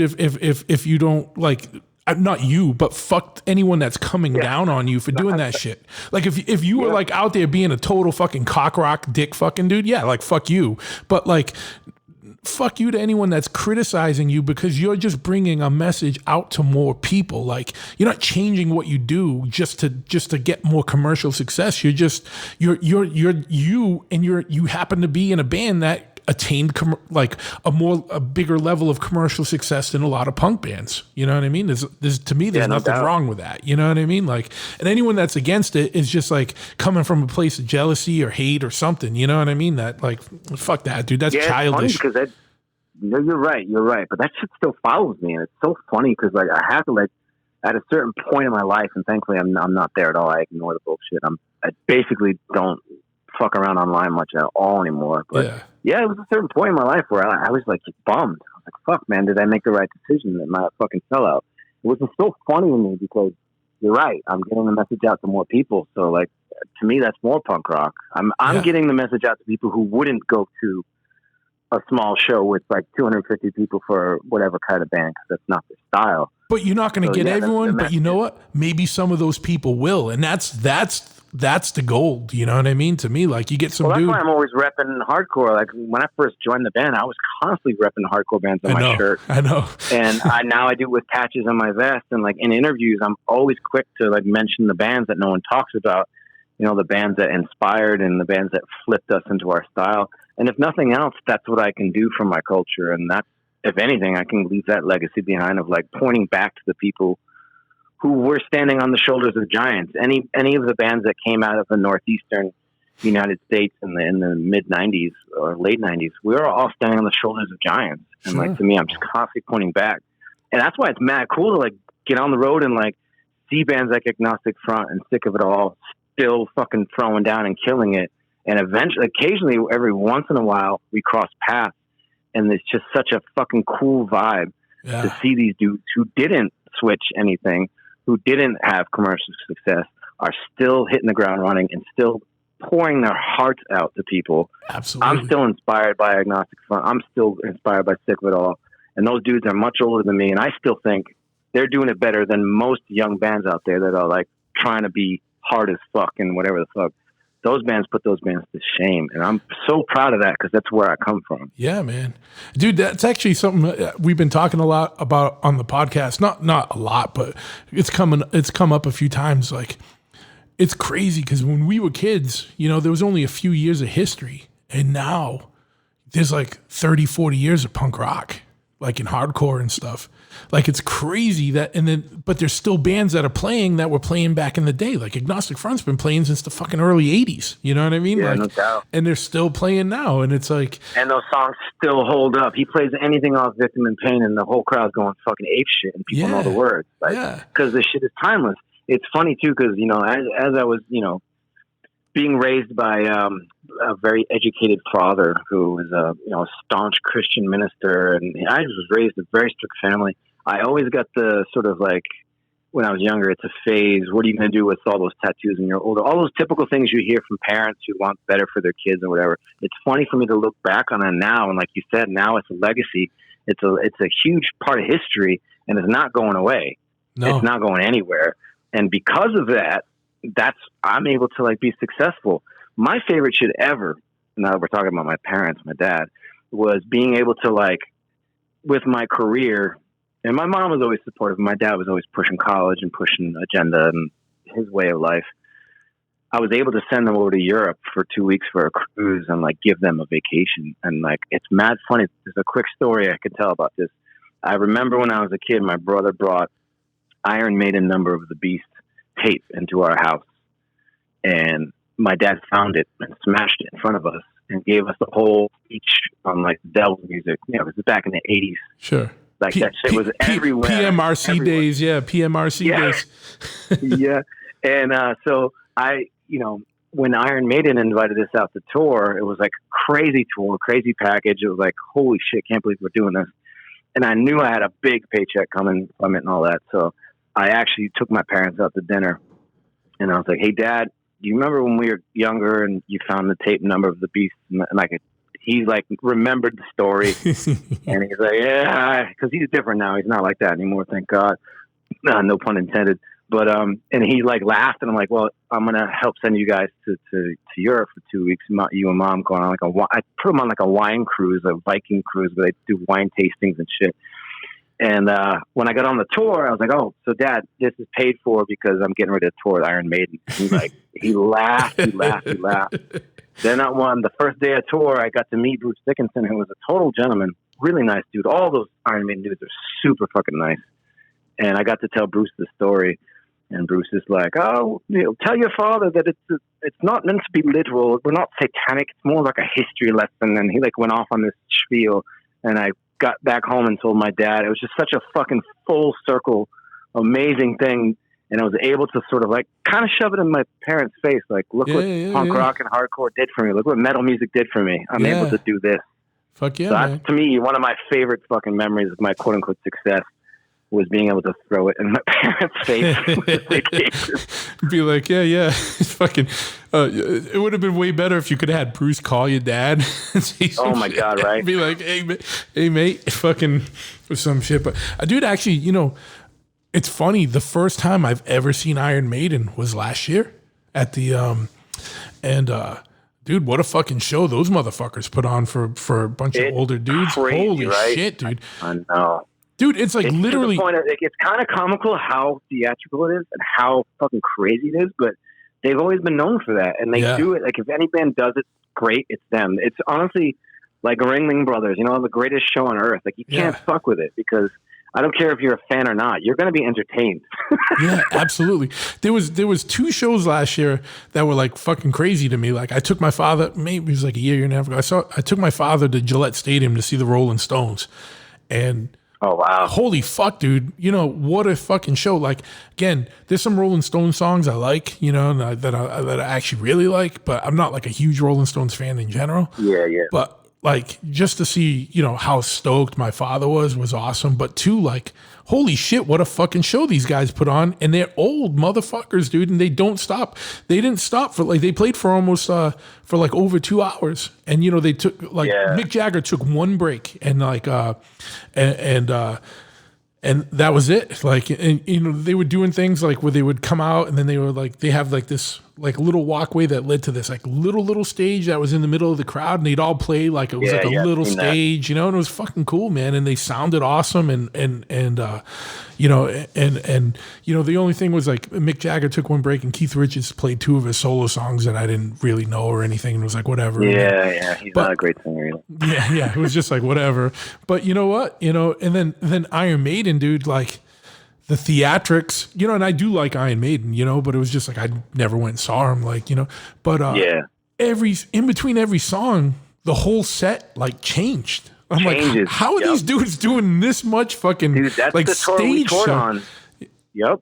That's the tour we toured on. I'll tell you what's even more amazing is being backstage and watching that happen. They have a crew that they hire. Their regular crew is about 100 people. It's got to be, yeah. So you have like a city of people back there, and it was crazy to see, like, when that shit's popping off, like, you can't go near the stage, but we can be around it and watch. And I wouldn't even watch the band some nights. I would just stand backstage and watch the crew prepare shit, dude, and like move shit. And like they're synced up. They don't even have to talk sometimes. They just all know what to do. It's muscle memory. You got guys who've been working for them for 30 something years, 35 years, like crazy shit. And the most insane shit is these dudes are so nice. When you walk, so we've done tons of tours, and we tour with some bigger bands, and like the crews suck. Some people just suck. They treat you like shit. They're like, oh, the opening band, fuck these people. Yeah. Never got that from Iron Maiden. Total like gentlemen. Their crew are nice. Some of their assistants remembered our names from day 2. Like, well, good morning, Jesse. How are you? I'm like, what the fuck? Really nice people. And every single night, those motherfuckers performed like it was their last show. Yeah. It was so fucking inspiring to see these dudes. And backstage, like, you're looking, damn, they look old. I wonder if they're going to be able to pull this shit off. Killed it. And Bruce was all over the place like a madman. Yeah. And it's that same thing, like the Rolling Stones. They make good money, but they're spending so much fucking money on their live show. It's commendable because you could easily just talk about a cash grab. You could easily just, like, grab everyone's money and put on decent show and people will be somewhat happy. But Yeah. Iron Maiden takes the money that you pay them and they put it right back into their production, and it's fucking mind blowing. And that's what a lot of people I don't think understand is how like some of these concert tickets are crazy, but you know, well, one, the production costs a lot of money to put on these big shows, but two, they don't realize how much these venues are taking, and you know, like, and venues are taking part of merch now and crazy shit. Like, no, we say that shit all the time because people are constantly like, "Oh, Killswitch is rich," and we just laugh like, "You have no fucking idea." And you know, first of all, what you gross on a tour, cut that in half because the government's taking that shit right out of your pocket. Yeah, like I'm shocked at how I still owe the IRS money right now as we speak. I'm still on their fucking shit list. Because we travel so much and we have to pay taxes everywhere. Sure. And then you got your crew, then you got your management, all these people that have their hands in your pocket. At the end of the day, man, like we are like just above blue collar status. Like we don't make a ton of money, but we still put on the best show that we possibly can for what we get paid for. Yeah. And that's the whole point of it. It's like, try to put on a good show. Don't bitch about a $25, $30 ticket. We're going to give you what you asked for, and you're helping to keep our career going. It's reciprocation. If you're not giving out what you get, then call it a day. Yeah, and I'm proud to say that when I get on stage, I put fucking everything I got out there when I go on that stage. I never phone that shit in. And they act like that $25 is going right into your pocket. It's like, no, you got to pay. Hell no. I probably feel like 50 cents. Yeah, exactly, dude. Like, especially like you got to pay your crew. You got to pay all the production people. You got to pay for just fuel getting from city to city with these trucks with all the shit in it, dude. Especially when the shit was $4 a gallon, dude. Yeah. Fuck that shit. Yep. No, people don't understand that shit, and that's why I get. It doesn't happen a lot, but sometimes people approach me like, "You're a rich rock star." I'm like, I wish. Have no idea what the fuck you're saying. Yeah, me too. Yeah, I'm like, yeah, right. I don't even have a car anymore. I can't afford it, bitch. Yeah, it's crazy. But you know, the thing is like you're making your own way through life and you're doing what you love. So to me, that's like utmost respect, dude. Like you're you know, it isn't as glamorous as everyone likes to make it out to be, but you're doing it because you love it. Like, you know, you could be doing something else. Yeah, but it's the pirate life. People don't understand that aspect of it. Like waking up in a new city every day and like looking out there are moments that I literally am like, fuck, this shit is amazing. And a lot of the times it's like, I'll never forget, for example, one story.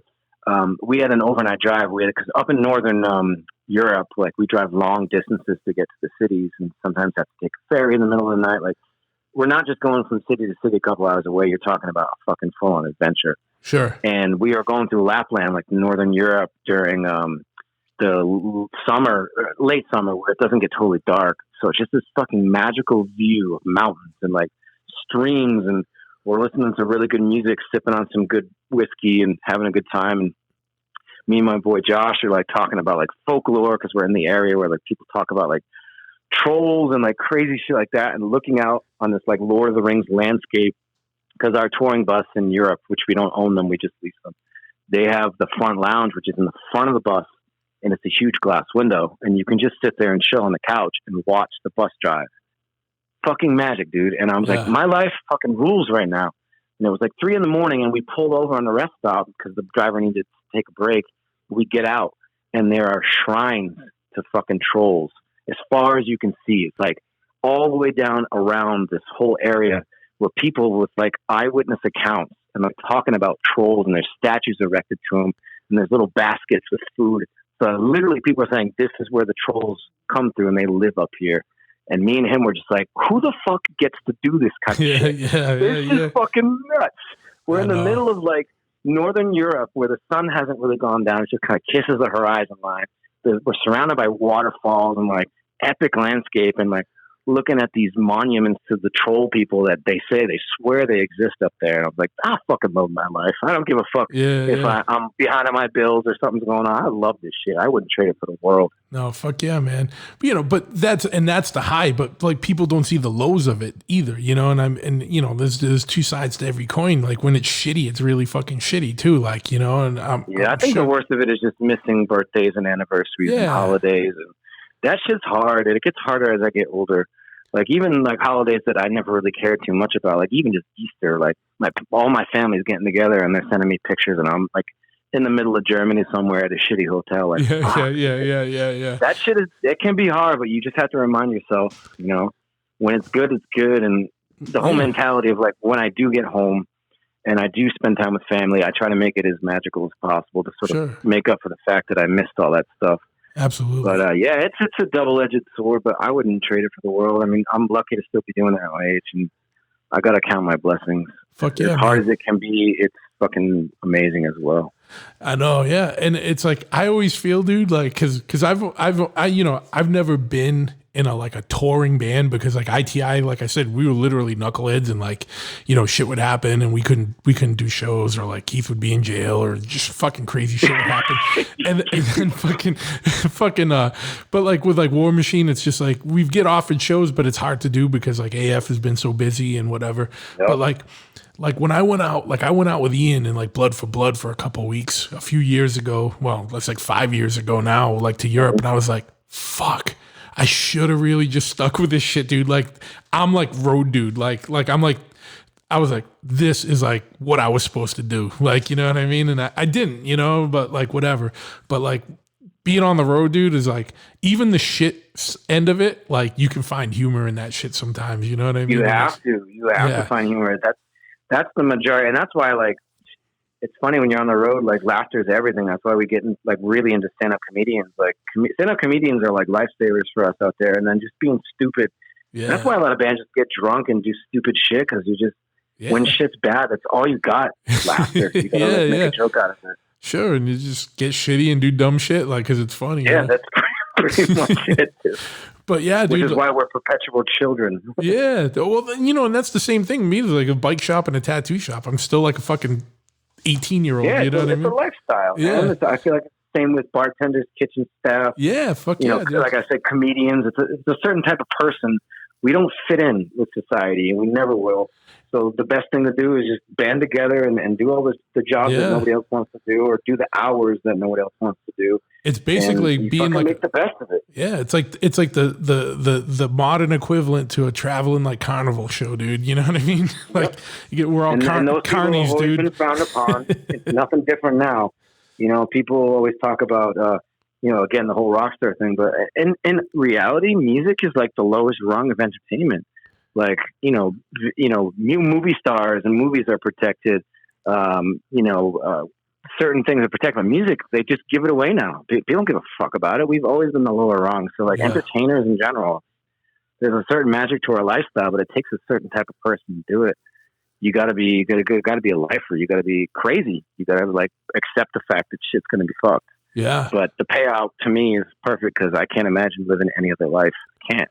Sure. So, I mean, that's going to be a thing for you guys with Killswitch, like, like going from a time like where you guys were still like in the last rung of when people still actually bought like records or CDs and shit, like to now everything's digital and basically you're giving your music away for the most part, and you're only making money when you're on the road from touring, and you are absolutely right. That's why right now is the craziest fucking time we've ever been through. All of us are like, God damn, what do we do?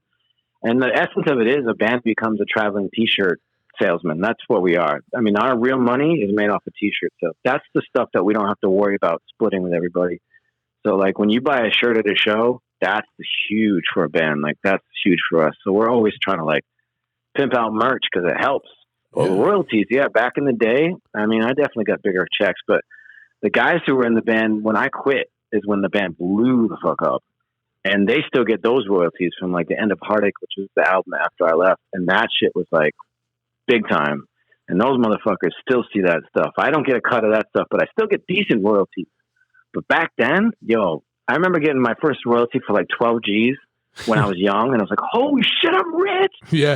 But that shit does not happen anymore. But thankfully, I make just enough where my bills, my basic bills are paid for from royalties. So like I've had to really simplify my life during this quarantine thing, but I haven't had to worry about food on my table. So I count my blessings for that. Yeah, fuck yeah, man.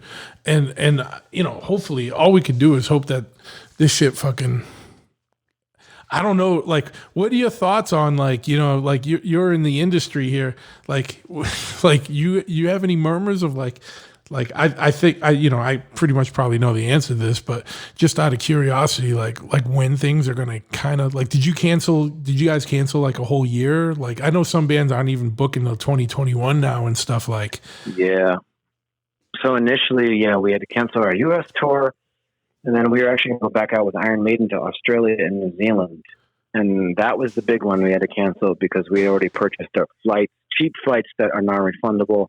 We already shelled out a bunch of money because certain tours, certain bands will pay for certain things, and certain tours, certain bands won't pay for certain things. Iron Maiden is a behemoth, like they paid us decent. They definitely paid us decent, but they're not going to pay for our flights. They're not going to pay for any of that bullshit. That's on us. Yeah. So like we took a huge hit when that shit got canceled, and our accountant's like, "Fuck, what do we do?" But that's something people need to understand, because you're not just paying for like 5 flights for like band members. You got to pay for flights for all your crew, for every all the craziness. You know what I mean? Like there's more to it than people see. Yeah, and then hotel prices. I mean, there's so much that goes into it that would make your head spin. And like that's the business side of it that I never understood until I got into Killswitch and was actually getting like quarterly reports, and I was like, "Fuck, I'm a businessman now. This is crazy," because there's so much money involved and so much ins and outs. And I mean, that's the thing too. Like people will never understand that, and it's really not our job to sit and explain that, because all people give a fuck about is if they go to a show and they have a good time. Absolutely. But that's that's the stressful end of it. But it is what it is. And I feel like for us, we're just taking the good and the bad and rolling with it. And right now, as it stands right now, our hope, because we've gotten offers, is a festival season in Europe in June 2021. We've confirmed stuff, but that's the most recent. Other than that, we've got nothing going on. We might write new music and find other ways to make money, but everything's our wheels are not hitting the ground till June of 2021, and that's if everything goes right. Yeah, exactly. Yeah, exactly. It's crazy. So I'm definitely like I'm not gonna lie, I definitely get a little bit of stress and anxiety about that shit. But sure, yeah. I just try to keep that PMA and try to like do other things to supplement my income and trying to think outside the box. And I've been DJing for many years, so I'm trying to get some DJ gigs when things start popping. But all my skills, everything that I do is based upon people gathering with other people. That's my whole entire life, whether it's bartending, all this jobs I've ever done, and all this shit that I have skills in have to do with people being around other people. So it's pretty fucked right now. No, it's like the entertainment. Yeah, it's crazy, dude. And we were talking earlier before we even started recording, like, it's just as hard for all like the people that were like a professional like road crew people or like people that are booking agents. What the fuck are they doing? They can't book shit right now, It's fucking nuts. Yeah, the people who are booking agents make a lot of money though. Huh? Yeah. Some of those cricket motherfuckers make a lot of money. Yeah, they can live for a little while. I'm talking about like the punk rock bookers and shit, Yeah. I'm playing. I am friends with a lot of the bigger bookers too, but man, it's tough. It's tough. What do you do? What can you do? Everything from your local. I've turned to online. There's stuff to do online to make money, but you just have to swallow your pride and figure out what works for you and what doesn't. I've started to do this cameo thing where I just tell people happy birthday and get paid for it. And it took me a little while to convince me. My girlfriend's like, "You've got to do it. Come on, man. You have enough fans." And I'm like, "I don't know. That shit's whack. I'm not sure. And then I finally bit the bullet and started doing it. I was like, "Yo, okay. I can definitely pay some grocery shopping bills and in the car with this shit." But more importantly, you're making some fucking person happy. Like they're stoked that they got a fucking message from you, Yeah, no doubt. That's definitely the upside of it. But it took me a little while to like, again, the whole mentality of like, that's just mad corny. Yeah, I'm never going to do that shit. No. But here I am doing it. And actually there's a part of me that likes it because it helps me feel connected to somebody and knowing that I am making somebody happy by just talking into my phone to them. It's just crazy. But that's the times we live in. You have to adapt. You have to find your hustle and listen to good advice and just push forward. And I think that goes for anybody. You got to find the angles and work them. Yeah, fuck yeah. I first heard a cameo not too long ago because you remember Shane Mackey? Of course I remember. Yeah, of course. I follow him on Instagram. Yeah. Dude, he's still one of my favorite human beings. Yeah, he's yeah. Crazy motherfucker. He's always been crazy. Love that dude. Yeah. Well, Jim, my friend Jim was getting him one from like some old wrestler or something. Was looking into all these wrestlers to do one of those cameo things for him, dude, for his birthday. Love it. Yeah. There's a lot of weird, like crazy, weird, like B and C celebrities. You get like, anything from like David Hasselhoff to like, they're all on there. If you go on the app and check it out, you'd be surprised what the fuck you can do. Yeah. And some of them are not that expensive. Like 15, $20, and then other ones who take themselves mad seriously are like $300-400 for that shit. But that's cool. My price is at $45 right now. It seems to be working for me. I signed up. Shit is mad funny, but it works. It works. Fuck it. Yeah, fuck yeah. I signed up for it. They wanted me to pay people to be able to do a message. I'm just fucking around. I'm just fucking around. Yeah. I I was like in the negative. Like it was like I'll pay you $5 so I can record a message for your birthday. Yeah. I'm just kidding. Please. but dude, yeah. I this like the child in me. There's so many fucking opportunities there to is David Hasselhoff one of the expensive ones? Yeah, there's people from horror movies and shit, old school horror movies. Yeah. All that shit. Yeah, go on the app and look. I'm gonna. You could fuck somebody up for their birthday and be like, what the fuck, Freddy Krueger? That's crazy. I don't know if he's on there, but I'm just saying. Like, yeah. Like anybody you're looking so it works. for. That's kind of the new thing, man. And it's funny to me too, because the president, the owner of the company reached out to me. I'm like, what the fuck is this shit? I'm like, all right, I guess I should do it then. Yeah. This dude thinks I can do it. And then I realized how much money's in it, and like that dude makes mad bank off people too. He's a smart dude. That dude who started it, he's rolling in in money. Sure, I know because I see how much I pay him. Yeah, he's getting his cut of everybody, you know.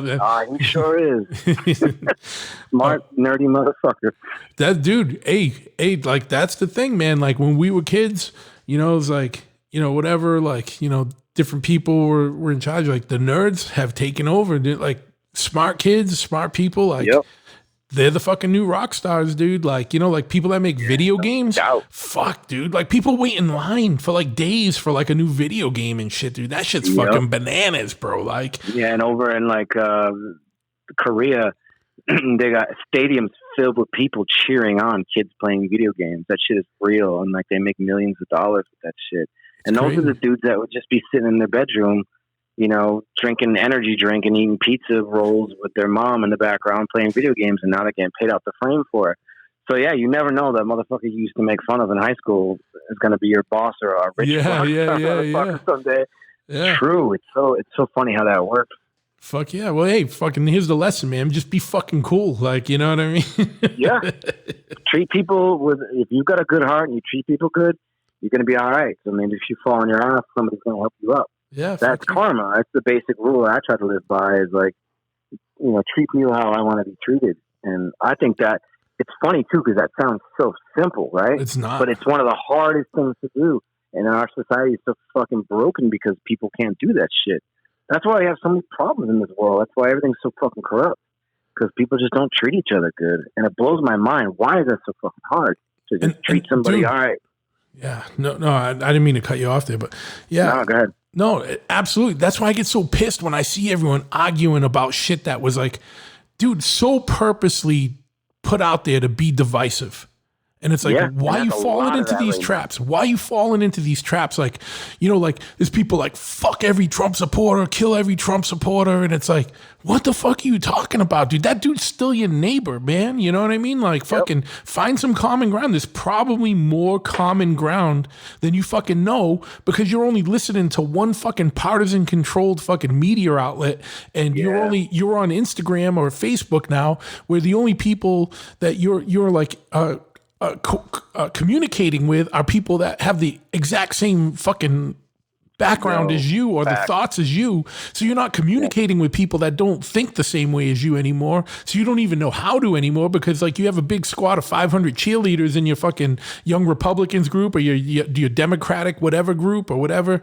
And, you know, like people need to just be reaching out more and finding the common ground and then really looking at why all this shit is fucking happening right now. Because I try not to think this way, but there's no way to think that there isn't something bigger going on. There's got to be a bigger agenda going on that's keeping people so divided and distracted. Yo, Absolutely. And people make fun of people for questioning and call it conspiracy theorists. But like half of the shit that was called conspiracy back in the day came true. So guess what? Like, and here's the thing too. And first of all, good points. And I think that's solid. I think a lot more people need to talk about that. You need to have some kind of a discourse, an actual discussion with people, because your worldview could change from a phrase that somebody says that'll blow your fucking mind. You're like, yo, I never thought of it that way. Yeah. That's why you can't be on one side of the fence or the other side of the fence. You got to like look at both sides, compare and contrast, and think for yourself. Stop swallowing the propaganda that's fed to you through media or through, you know, somebody that raised you, that taught you to be this way. Like, fuck all that noise. I'm so tired of it. You're right. I forgot where I was going to go with my next point, but like, just staying on that one right there, man. Like, wake the fuck up. Like, and when shit hits the fan, here's my thing too. If we actually do, which I don't know if this country will, because we're so divided, actually has a revolution, the people that you are making fun of that have guns and like are hoarding and getting ready for the end of the world, like the people that you may make fun of, they may save your ass. Your neighbor that you think is crazy, gun-toting, whatever the fuck, he may have a really good heart and he may protect your neck when shit goes down. So like people who are like so anti this or anti that, you got to weigh your pros and cons. You got to get to the heart of the matter and figure out who people actually are, not the political things that they stand upon. Because a lot of times the political things they stand upon, they don't even fully understand. Yeah. And there's just so much debate about like right and left, and it's based on religion, it's based on your social class, where you come from. Take away all that bullshit. Get down to brass tacks and ask yourself what is wrong and what is right. And that's my thing. It's like, we need to fight for what's right. It doesn't matter what side of the spectrum it's on. It doesn't matter. All that bullshit is just a distraction. And yes, the point I was going to make before, I'm coming back to it. Yes, there obviously is something bigger going on, because our government has never been forthcoming with us. They've never told us the truth. We've been lied to since day one, since we came over here and slaughtered a bunch of Indians. Like, don't get me started. We are constantly being lied to. So anyone who's like, and again, I love the term, anyone who's licking the boots of the government and like standing behind everything and saying, this is our country, I'm patriotic, I'm this, I'm that, wake the fuck up. Because everything you're standing upon, there's so many lies and so much deception. There's no solid foundation to stand upon. Your foundation needs to be continually moving. You need to be like a tree in the breeze, as the old Chinese wisdom used to say. Bend with the wind. Don't stand against it and be firm. You have to be pliable in order to understand that, you know, things are going to change. Your mind is going to change. People can change. And with that change, you can create like a revolutionary thought. You can stand against the oppression. But if we're divided and we're constantly bickering, these people have free reign to do whatever the fuck they want to do, because we're not paying attention whatsoever. And I know for a fact that shit is going on right now. Some of the craziest laws and these weird things, they've been taking away our rights like a motherfucker since 9/11. And guess what? Motherfuckers, like Democrats and Republicans both signed that shit. So like nobody is like fucking free from that shit. And everyone's like, well, the Democrats are more concerned with us than the Republicans. No, they're not. You know what I mean? They're all, it's all fucking lip service, dude. Like I haven't seen my life improve under either fucking regime, dude. Nah, because it doesn't. The same, here it is. It's just you get a different show. That's all it is. It is. It's just a different puppet with a different show. And look, Obama made us all feel good and fuzzy. He was a great speaker. He was handsome. He had his way about him. But underneath he was way more diplomatic. Yeah, way more diplomatic. Way more of a not a politician, but like a statesman. Yeah, for sure. But he dropped more bombs than any president in U.S. history before him. It's still got a Nobel Peace Prize. What the fuck is that? But he was the opening act, and then Donald Trump was the headliner for the apocalypse or whatever the fuck is going on. But dude, what scares me even more? Man, I don't fucking suck on anyone's dick. I never have cared about any of that shit. And again, that goes back to being who we are in our culture, and I stand by that, man. I'm gonna be that way for the rest of my life, because I don't buy into bullshit, dude. Period. To fucking go live in the woods and get back into nature and go fucking hang out, and then you really see shit for what it is, dude. I don't know what it is, dude, about being kind of removed from the fucking craziness of a city, dude. Like you just see things way more clearer, dude. 100%, man. And also, like, I've met people out here that I quote unquote might not have associated with my younger life. And they're some of the most generous, kind-hearted people. They may have a different point of view about certain things. But honestly, man, at the end of the day, if you're a good person, you're a good person. Yep. And sometimes having a calm conversation about your differences, even if at the end of the conversation you don't agree. Yeah. I had a conversation recently with some dude, and this has been a huge fucking issue with a lot of people. And if you just took a moment to talk about it plainly, people may understand. So I got in the middle of a conversation. I was coming out of, I was kayaking, I was coming out of the water with my kayak, and there were two people like 40 feet away from their cars having this discussion. And I heard this dude say, I'm tired of hearing Black Lives Matter, like all lives matter. You know, that's like a real hot button issue with a lot of people. Sure. And I'm so tired of hearing about this and that and this and that. And I said to the dude, I was like, I'm sorry, I can't hold my tongue. I got to be real with you. I get why you say all lives matter, and yes, technically, they all definitely do. The point right now, and what we're going through right now, is the fact that Black lives right now in this moment in history need to be elevated for just a little while to maybe wake up people and change some things in the system so that all lives can matter. And I was real calm about it, and we got into a discourse about it, and he said his side. I'm like, I'm not disagreeing with anything you're saying. I believe we should all be equal. We should all have equal rights. That's not the point. And I actually made him think. This old rednecky dude was like, that's a good point. I don't remember everything I said, but I was like, just consider the fact that these guys have been socially conditioned to live a certain way. And he came back with his point, and I heard him out. I was like, but came back with, I've actually lived in the ghetto. My neighbors were constantly being harassed. This does happen. This is an actual fact. These people aren't just coming out of nowhere saying we're being harassed, we're being killed. And sure, the media hyped it up and got us all in a frenzy, and we all had stuff to argue about. But facts is facts. Yeah. And have that simple, calm conversation with this guy. We both walked away with something. And Sure. It was a nice thing to have. And at the end of it, it was like, oh, agree to disagree, but thank you for speaking. I was able to gain something from it. And it was cool to have that, because I don't see that happening.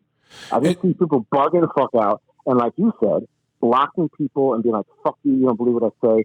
So you're constantly being surrounded by people who believe the same thing. So you're constantly preaching to the choir, and then it becomes teams. But all you're doing is trying to make yourself feel better. Yeah. You go on the internet and you say, this is how I feel, and everyone's like, yes, pat you on the back, and you're like, all right, cool, I did my part for society today. Yeah, you get that little endorphin rush. Yeah. Yeah. You didn't do shit. You had somebody tell you that, oh yeah, I agree with you. Cool. That's not going to help the struggle. That's not going to change shit. Everyone of you just said that to agree with you. Good job. Yeah. And it's true. And it's like, people lost the art of just being able to talk to each other because they're just, and then, online you can be anonymous and just say whatever the fuck you want, and there's no repercussions, you know what I mean? That's a big one too for me. That whole say that shit to my face, and most motherfuckers will not do that. Oh yeah, no. I'm sure you deal with a lot of that type of shit, but it's like, it's crazy, man. Like, people, when they can hide, there's like just a general like lack of respect that people have for somebody, and when there's no repercussions to whatever they're saying. So it's like, I try not even to engage online with anything, dude. Nah. Like I'll post some shit, and I don't even log into Facebook. Like I like post it on Instagram and then like tag it into Facebook too. Like honestly, if I go to Facebook, it's just to go to Marketplace to look for old bikes and shit. Yeah. But I don't even do Facebook anymore. I had to get off that shit. Oh, it's horrible, dude. Yeah, it's fucking horrible. But like the thing, it's just, this whole like fucking cancel culture, shut you up. You don't agree with me. Like you shouldn't even have a voice. Like, dude, that's like, like that's dangerous ground. Dangerous. It's dangerous ground. Dangerous. You're like, you need to have discourse. Back in the days in the 40s, that same shit happened. Yeah, and it's weird when it comes from the quote unquote left. You know what I mean? I'm like, dude, like, what the fuck? Extremists on either side are dangerous. Absolutely. The whole don't offend me. Like sometimes you need to be offended so you think about shit. Absolutely. And look, I get it. There are times where I don't even want to fucking hear somebody say something different. But 9 times out of 10, when I feel that way, I don't say shit. I let people talk their shit. I'm like, all right, I'm gonna peace out. I'm not even gonna be a part of this because I know I'm gonna speak out of a place of anger and it's not gonna help anybody. Yeah, So you have to know when to fucking fold them, know when to hold them. yeah. What would Kenny Rogers do right now? Exactly. So, like for me, I've turned my anger into my music, and like recently I came out with a song with Rob Flynn from Machine Head, "Stop the Bleeding," and it was a quote unquote controversial song for some people because it had images of police brutality and people standing in solidarity, taking a knee, which is another weird issue that gets people pissed off. But the basic general statement of the song is called "Stop the Bleeding." And we're talking about how this shit needs to stop and we need to unify and come together as a people. And the amount of like pushback that I saw from that kind of blew my mind a little bit. Because I'm like, essentially we're saying that we need to like unify and put an end to this violence and put an end to it, like, and be better. And people went off on these tirades of like crazy shit. And I remember reading through some of it, me and my girl, and she's like, where did they even come up with this shit? Like, This has nothing to do. Like, people are so ready to react with their agenda and with what they want to say and whatever chip on their shoulder they have. They're not even paying attention to what you're saying. If it isn't in line with what you're saying, they're going to fucking bug the fuck out. Yeah, and no, it's true. You either have fun with that shit, you can engage those people, or just ignore them.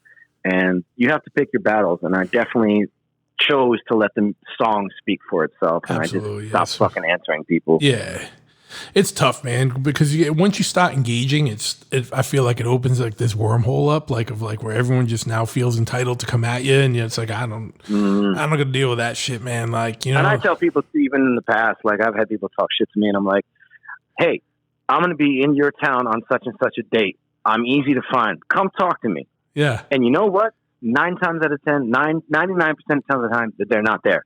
Yeah, Although one time, some dude actually showed up and said, "Hey, remember me?" And I was like, "Oh, yeah, I do remember you. What the fuck did you have to say?" And you know what it turned into? This dude totally turned around and was like, "I'm so sorry." I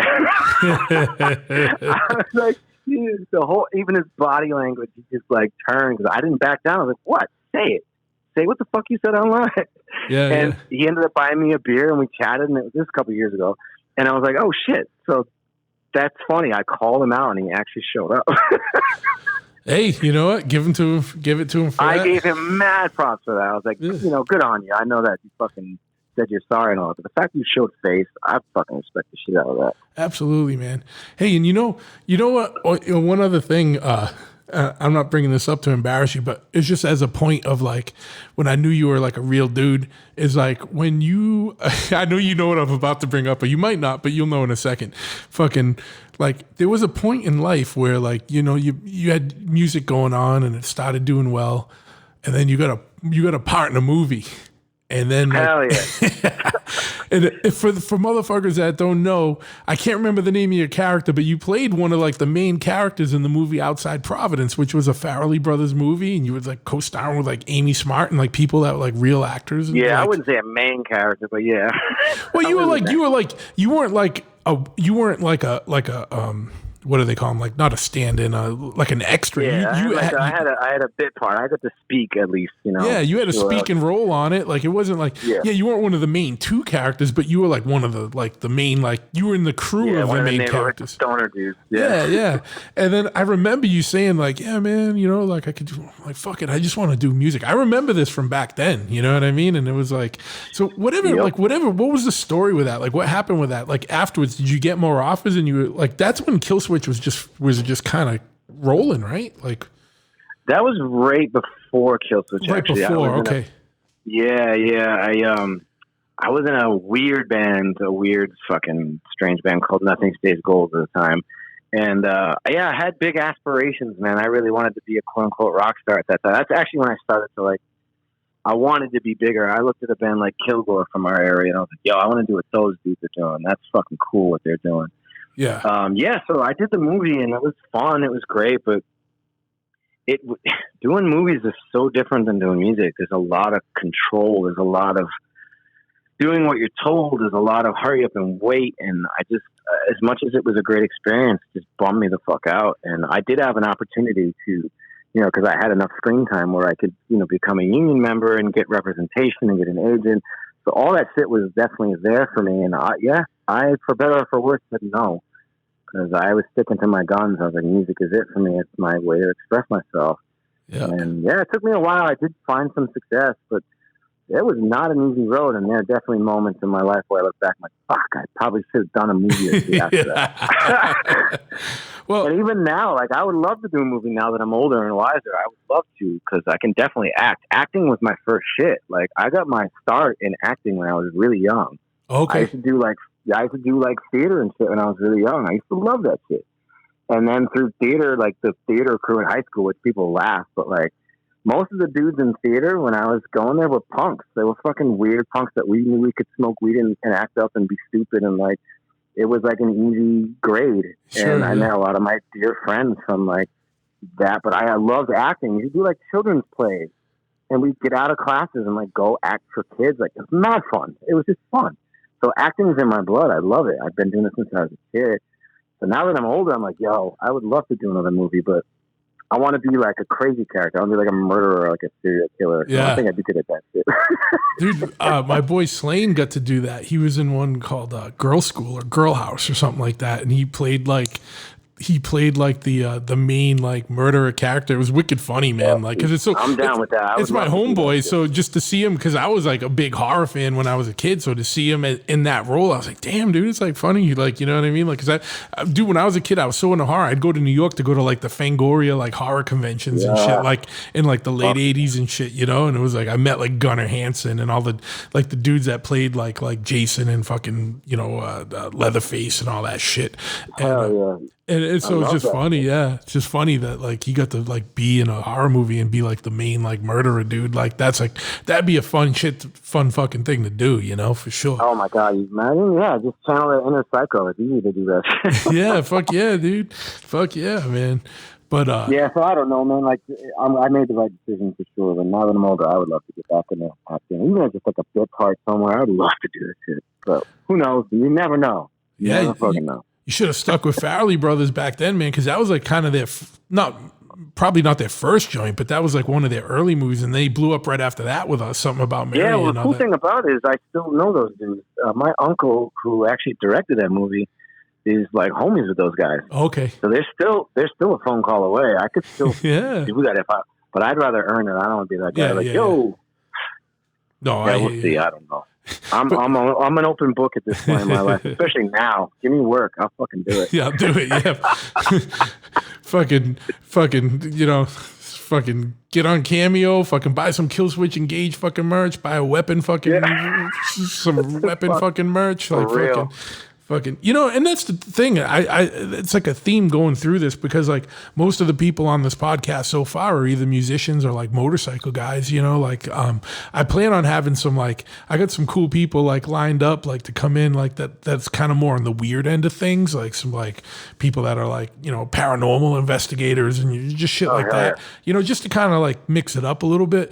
But I love that shit. Oh, fuck I love paranormal, and like I'm like a massive fan of the Sasquatch podcast too. I love that shit. Yeah, fuck yeah. Well, that's why you must have been fucking like totally like fucking going crazy with that troll shit, because it's like a Northern European version of like Sasquatch or something, like you know, not the same thing, but just, you know, like kind of like the same like elements around it. There's a word for it. It's on the tip of my tongue. Yeah, me too. Cryptozoology. Yeah.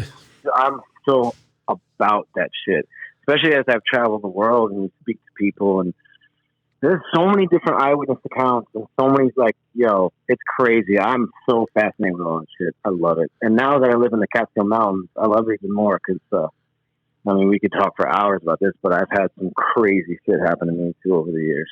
Oh, I can imagine. I love all that shit, man. When I get all the fucking paranormal stuff in, we'll get you on just about that stuff. Like, but like that's why I'm so enamored with living right down the road from the Freetown Forest. That's part of the whole Bridgewater Triangle thing. Dude, I was just literally, you took the words right out of my mouth. Like, you are near the Bridgewater Triangle, and some fucking weird shit's happening over there. I'm fucking in that shit, dude. In it. Yeah. There's a whole special on that shit on. I think it's on Amazon. Yeah, there was it maybe a couple weeks ago. I was literally talking like Rehoboth. I'm like, Rehoboth has got some fucking crazy shit. Oh yeah, and that's just like the town haunted as fuck. Yeah, and I got into that a little bit with Joe from Battle Ruins when he was on, and then like I got a guy coming in like sooner or later, like he's agreed to do it. We just Chris Pittman, he was one of the guys on that Bridgewater Triangle documentary, and I think he was on like the first season or two of that Ancient Alien show. I got him. I love that show. I've seen every episode. Love that shit. Yeah, dude. For real, like I'm fascinated by all that stuff because it's all those things that you don't know that we just don't, because humans are stupid. We're dumb, and our history has been spoon-fed to us.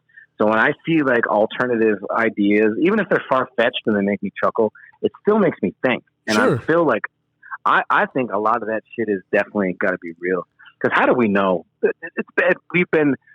History has been so manipulated. It's ridiculous because of political stuff. I mean, that's a whole rabbit hole to go down, but I love all that shit. So yeah, definitely get more dudes like that. It's cool to like step outside your comfort zone too as a podcaster. Yeah. Well, again, it's just, it gives you something more interesting to talk about, and you're going to hear different stories that'll be way out the fucking frame. I back that. I can't wait for that shit. I want to hear that shit. And just to learn shit, like, like here's the thing, like a lot of it so far has been catching up with old friends, or, and there's been some where I've talked to people that I didn't know as well. But, for the by and large, most of the people that have been on so far have been old friends. And, but, I'm just using it as, I want to branch out, do more like the quote unquote weird shit, like just because I don't know, dude, alternative science is fucking interesting to me. I was in the sciences for a long time. I was in that anthropology, archaeology realm, and I was in medical and all this and that. I worked with WHO and CDC. That's why this whole shit going on with the COVID and the masks and this and that is so fucking weird to me. And it's like, I know what's going on behind the scenes, like how political and bureaucratic these organizations are. And there's just a lot of craziness going on with all this shit. But like the alternative archaeology and all the weird shit that's out there in the archaeological record that the mainstream archaeologists just choose to ignore because they can't explain it. That shit's fucking silence it too, man. What's that? They silence that shit too. Oh, yeah, they dude. Cover up. That's the shit that makes me realize that there's so much more than meets the eye. If people are just kind of scoffing at it and laughing at it, like whatever, but they actively cover up shit. I'm like, okay, there's something to that shit. I'm going on. So fascinated by that shit. But yeah, man, that's how you start a podcast. You start within what I would assume would be sort of your comfort zone, and you expand it, and it's just going to make for a better listen for sure. Yeah, absolutely. Yeah. But yeah, so yeah, dude, like, to me, that whole Ancient Alien, I don't know if it's true, but it's just as viable to me as any of the holy books for any of the major religions out there, like, or even more viable to me, you know what I mean? I'm like, if you look at science, so they're like, yeah, it makes more sense something came down, fucked around with DNA and made some shit, you know what I mean? Yeah, even like the architecture, and I've seen the shit with my own eyes as I've traveled the world, like architecture that you can't even fucking duplicate today with our technology. Sure. How the fuck did they do that shit? Thousands and thousands, or however long ago it was. We don't even know that either. I've seen some of that shit with my own eyes, and I'm like, you put your fingers in some of the crevices on some of those rocks, and they're razor sharp still after all these years. Like, what the fuck? You can't even, like, you'd have to have like crazy tools. Yeah. So like, to me, I'm sure there's massive chunks of our history that are missing. And then you look at like ancient cultures like the Aztec and the Maya, they disappeared or this and that. It's like, no, there was a cover up there too. And there's a reason for that, because we as a people need to be controlled. And how are we controlled? If we believe that our government is working for us and has our best interest in mind, so we constantly look to our government, please help, give us this, give us that. So if you have control of the people, you have the power. So and the thing is that were free thinking and had technology that were way outside of the bounds of what we know now, that shit was suppressed. Like, look at Nikola Tesla. Like, they killed all the shit because he gave free energy. It's like, this is how we can do it. And they're like, no, fuck you. And the sad thing is if you look, like, one of his last like letters to his mother and stuff was talking about how his whole career, all he was subjected to was like ridicule and just like everyone like, making fun of him and ridiculing him and stuff. Yeah. And it's just like, and now everyone like reveres him. And it's like, dude, when he died, so much shit was taken out of the safe. Like there's like so much missing shit of his that like, his journals and shit, like, just fucking crazy, dude. You know what I mean? But like another thing that goes to show you shit was real, because they were like fucking hiding shit. Oh yeah. Period. And it's like literally a lot of it was probably all that free energy stuff and his ideas for like, you know, but like, you know, the shit before us too. The other thing is not just like the technical, just like the marvels of the world that like from like past ages, like the similarities between, like when you look at like pyramids in Indonesia, they look a lot like the Mexican fucking pyramids and this and that. So there's a lot of like craziness, and it's like, why are all these pyramids like similar? And they're also all along these like certain like geological lines and like all this crazy shit. Stuff. Like there's a lot of weird shit out there. Take it or leave it, believe it or not. But there's just like a lot of shit that like, there seems to be too much just to 100% attribute to coincidence. That's and you have people that, you know, get all uppity and like fucking angry with people who are questioning. And again, the whole conspiracy theory thing comes up over and over again. And to me, that's all based in fear. It just, what it is, it's shaking the foundations of what they believe and then what they've been taught in their little safe place. And I've never felt that way. I've always questioned it. And to me, it's exciting to think that there's more than meets the eye. So I'll be a conspiracy nut. Till the day I die, I don't give a fuck. I think it just goes all along with just being anti-society and like fucking not wanting to do what I'm told. I think it all runs. It all runs right in parallel with this. It's a lifestyle. Yeah, I'm constantly putting my middle finger up, being like, "Fuck you." Exactly. Whether it's the government, whether it's the scientific fucking community, or whatever it is. Yeah. And you know, it's just the thing is like too is it's like the old saying goes like, I love my country, but I fear and hate my government. Like, you know. There's a lot to that, you know what I mean? Like, do I hate every motherfucker in the government? No, but do I hate a lot of the institutions and like the bloated behemoth of like the bloated bureaucratic behemoth it's become? Absolutely, and like when greed. That's the thing about being, if you're an actual fucking patriot, that's what you should be thinking, and that's what you should be saying, and we should be fighting against those people that are fucking up our country. But it's crazy because you know that's actual patriotism. So in my heart of hearts, I love this country. I've traveled it more than most people that I know. I've seen every single state except for one. And like, I know this country back and forth. I've seen it with my own eyes. I've talked to people all over the place. And it's a fucking amazing place to live. But shit is broken. Shit is rigged and it needs to be fixed. And we need to fight against it. And it's funny to me that that attitude is considered to be non-patriotic. And people are like, well, get the fuck out of our country. And I was like, no. That's not the solution. Leaving isn't the solution. It's fighting for it and actually creating change. And if you swallow everything you're fucking told and you don't try to change anything, you're part of the fucking problem. You're not a fucking patriot.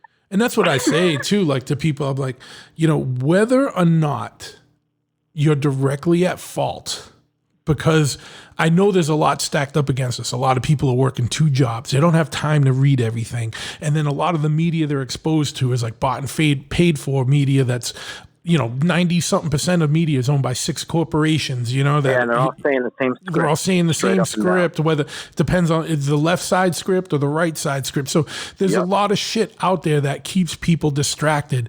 But at the end of the day, the American people are at fault and getting their just desserts for not holding these motherfuckers accountable and not questioning shit and not being like, fuck you, you can't do that. Like the governor of California right now has made like not wearing a mask illegal, a punishable offense by like jail term.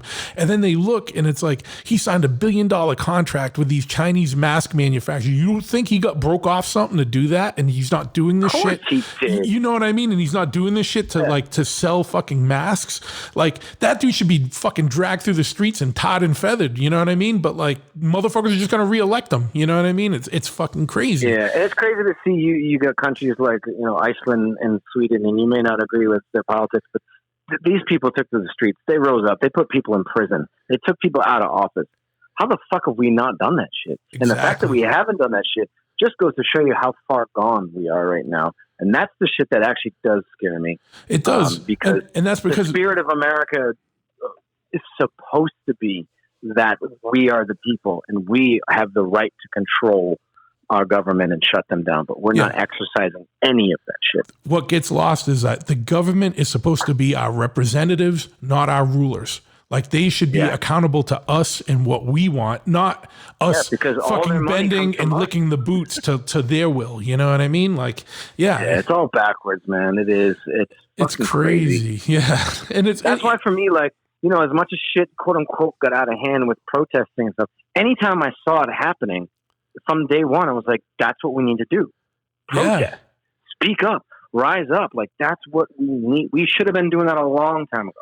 And the fact that we haven't been is just letting them get away with more and more, because they're like, you give an inch, they take a mile. So it's like, we've been given mad inches, they've been taking mad miles, and they're just like, they're laughing at us. You know, they're like, oh, fuck it, they ain't going to do nothing. Let's fucking take it. Let's give ourselves a raise, vote ourselves out of that. So fuck this. Ever since the Patriot Act was signed, and they kept adding to it, they kept adding to it, they kept adding to it. And they all do that, dude. And it's like, these bills should be like 3 pages. They end up being 200 pages because all this fucking crazy shit's embedded in it. Like, you know, and it's like both sides do that.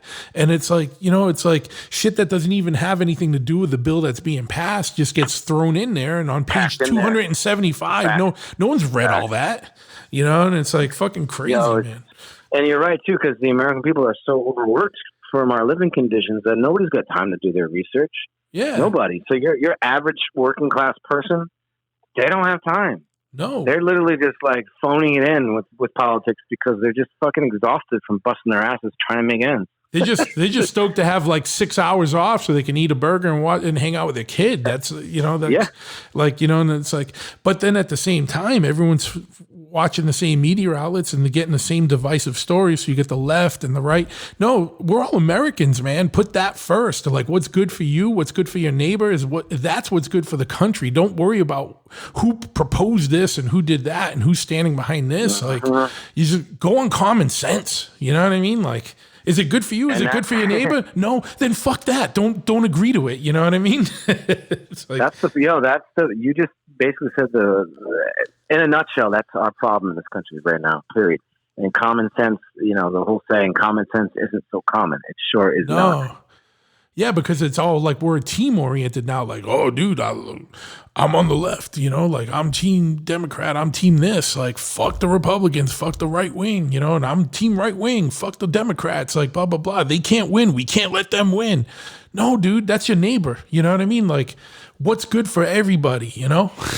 Yeah, and that's the thing too. Like, politics are much more important on a local level. I've learned that as I've gotten older. Absolutely. That's where you get the most out of it. Like, yeah, I used to always be like anarchy, fuck voting, fuck that. And there's still a part of me that's like, you know, I get it. The voting process is fucked.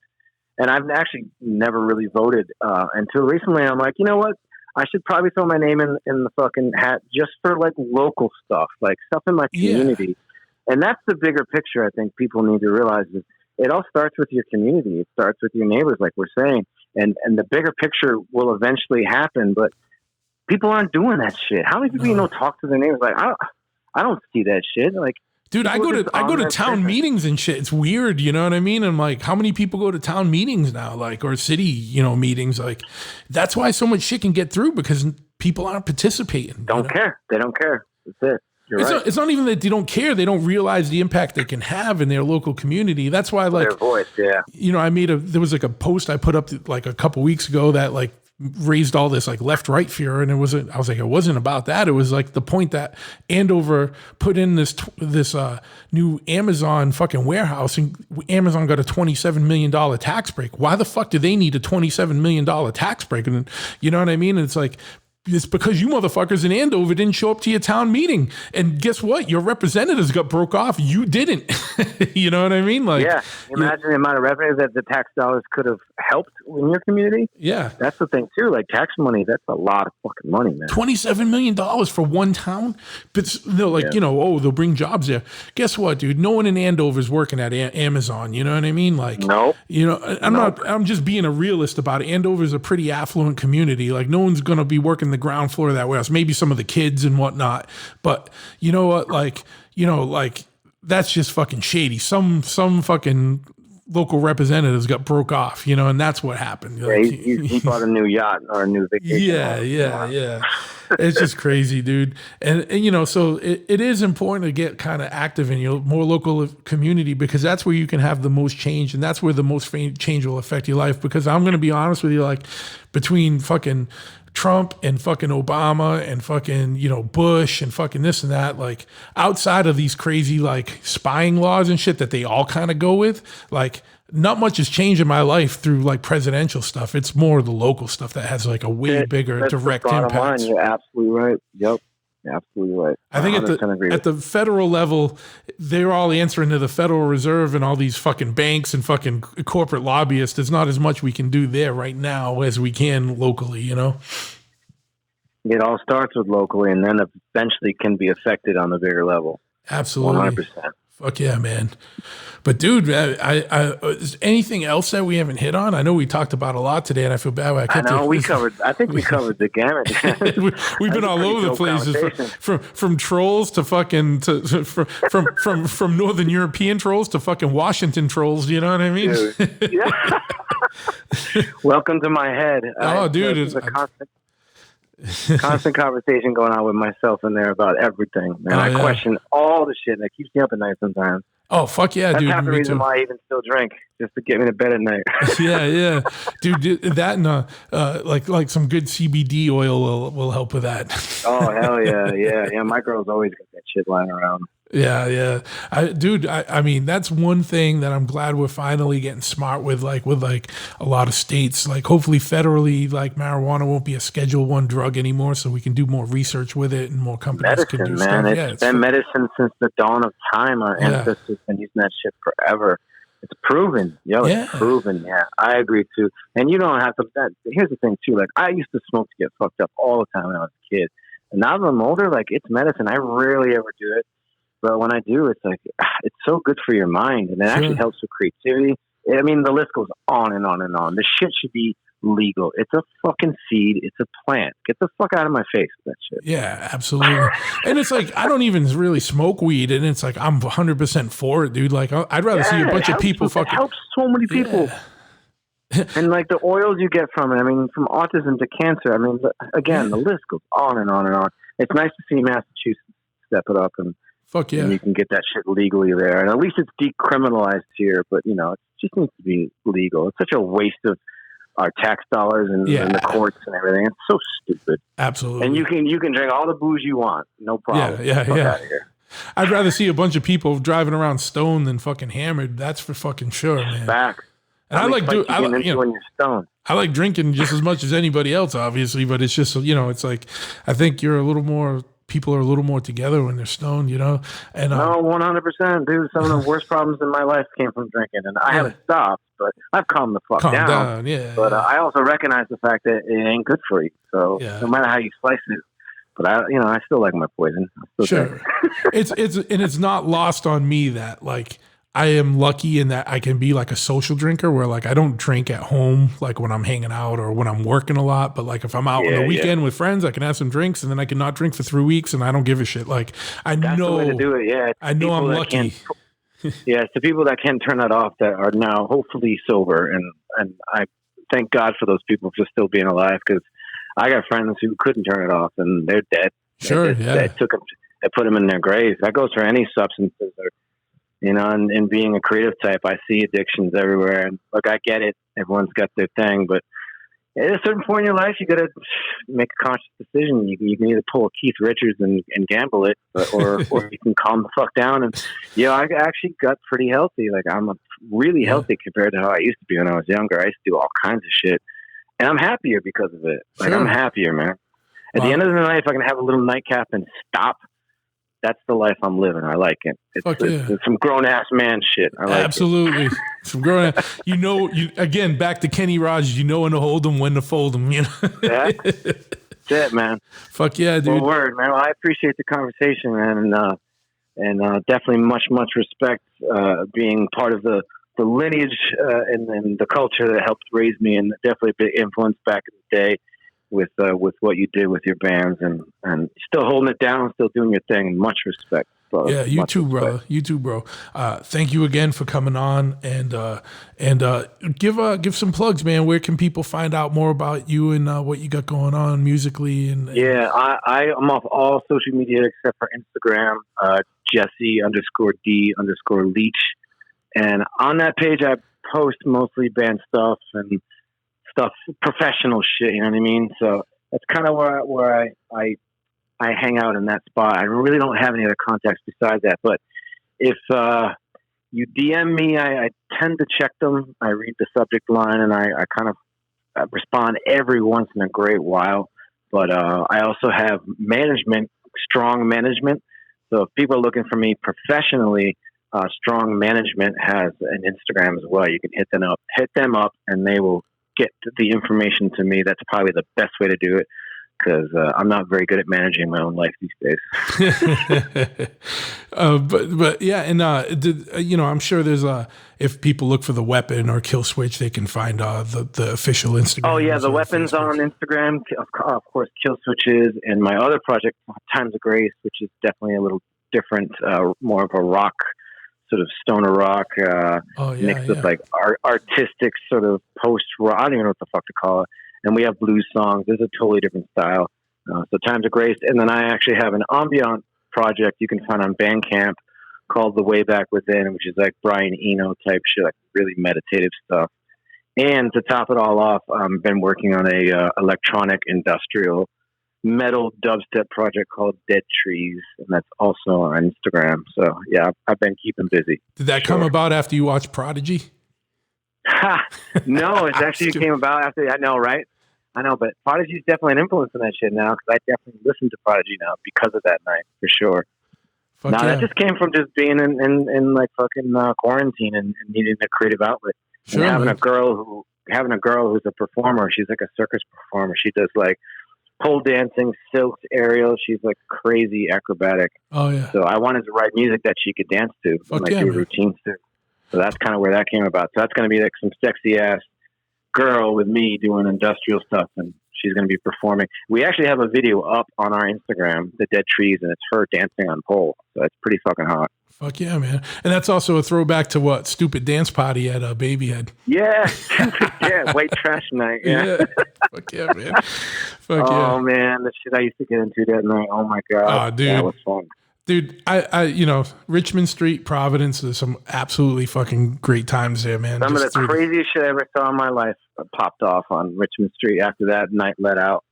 Just the shit I saw and was a part of sometimes. Oh, absolutely. A little doing a hood rat shit. Absolutely, dude. Absolutely. My favorite thing, though, is still like lighting up pizza boxes and throwing them in the T-tops of Camaros when they came by and fucked with us. Oh, yeah. Smoke bombs. Oh my God. Fuck yeah, jacking people for their wallets. Whatever's clever, dude. It was wild times, dude. It was the Wild West, dude. I don't care what anyone says, like the 80s and early to mid 90s, like it was still Wild West out there, dude. And it was like you could get away with so much more. Yeah, fuck yeah, dude. I'm glad we made it out alive. Yeah. Smarter and a little bit wiser and with age and everything like that, man. But fuck yeah, dude. It was good having you on. Again, I wish we could do this face to face and maybe one day we'll do another one. It's just, with all the travel and craziness, it's fucking hard. Yeah, no doubt. Right now. But thank you for coming on, man. And we will talk to you soon. And anything coming up soon? Like, I know it's kind of hard, but you got anything? I know that, you guys just released that B-side record with Killswitch. You guys and The Weapon just recorded some stuff and put some stuff out. Anything else coming up? As of right now, everything I'm working on is just in demo stages, so nothing to report. But definitely keep your eye on me. I got a lot going on for sure. And I'll also be plugging other projects that I'm involved with, producing or whatever. There's always something going on. I'm nonstop. So at this moment, nothing, but I'm sure something will pop up soon. Fuck yeah, man. Well, again, thank you for coming on, and I'm going to shut this off right now.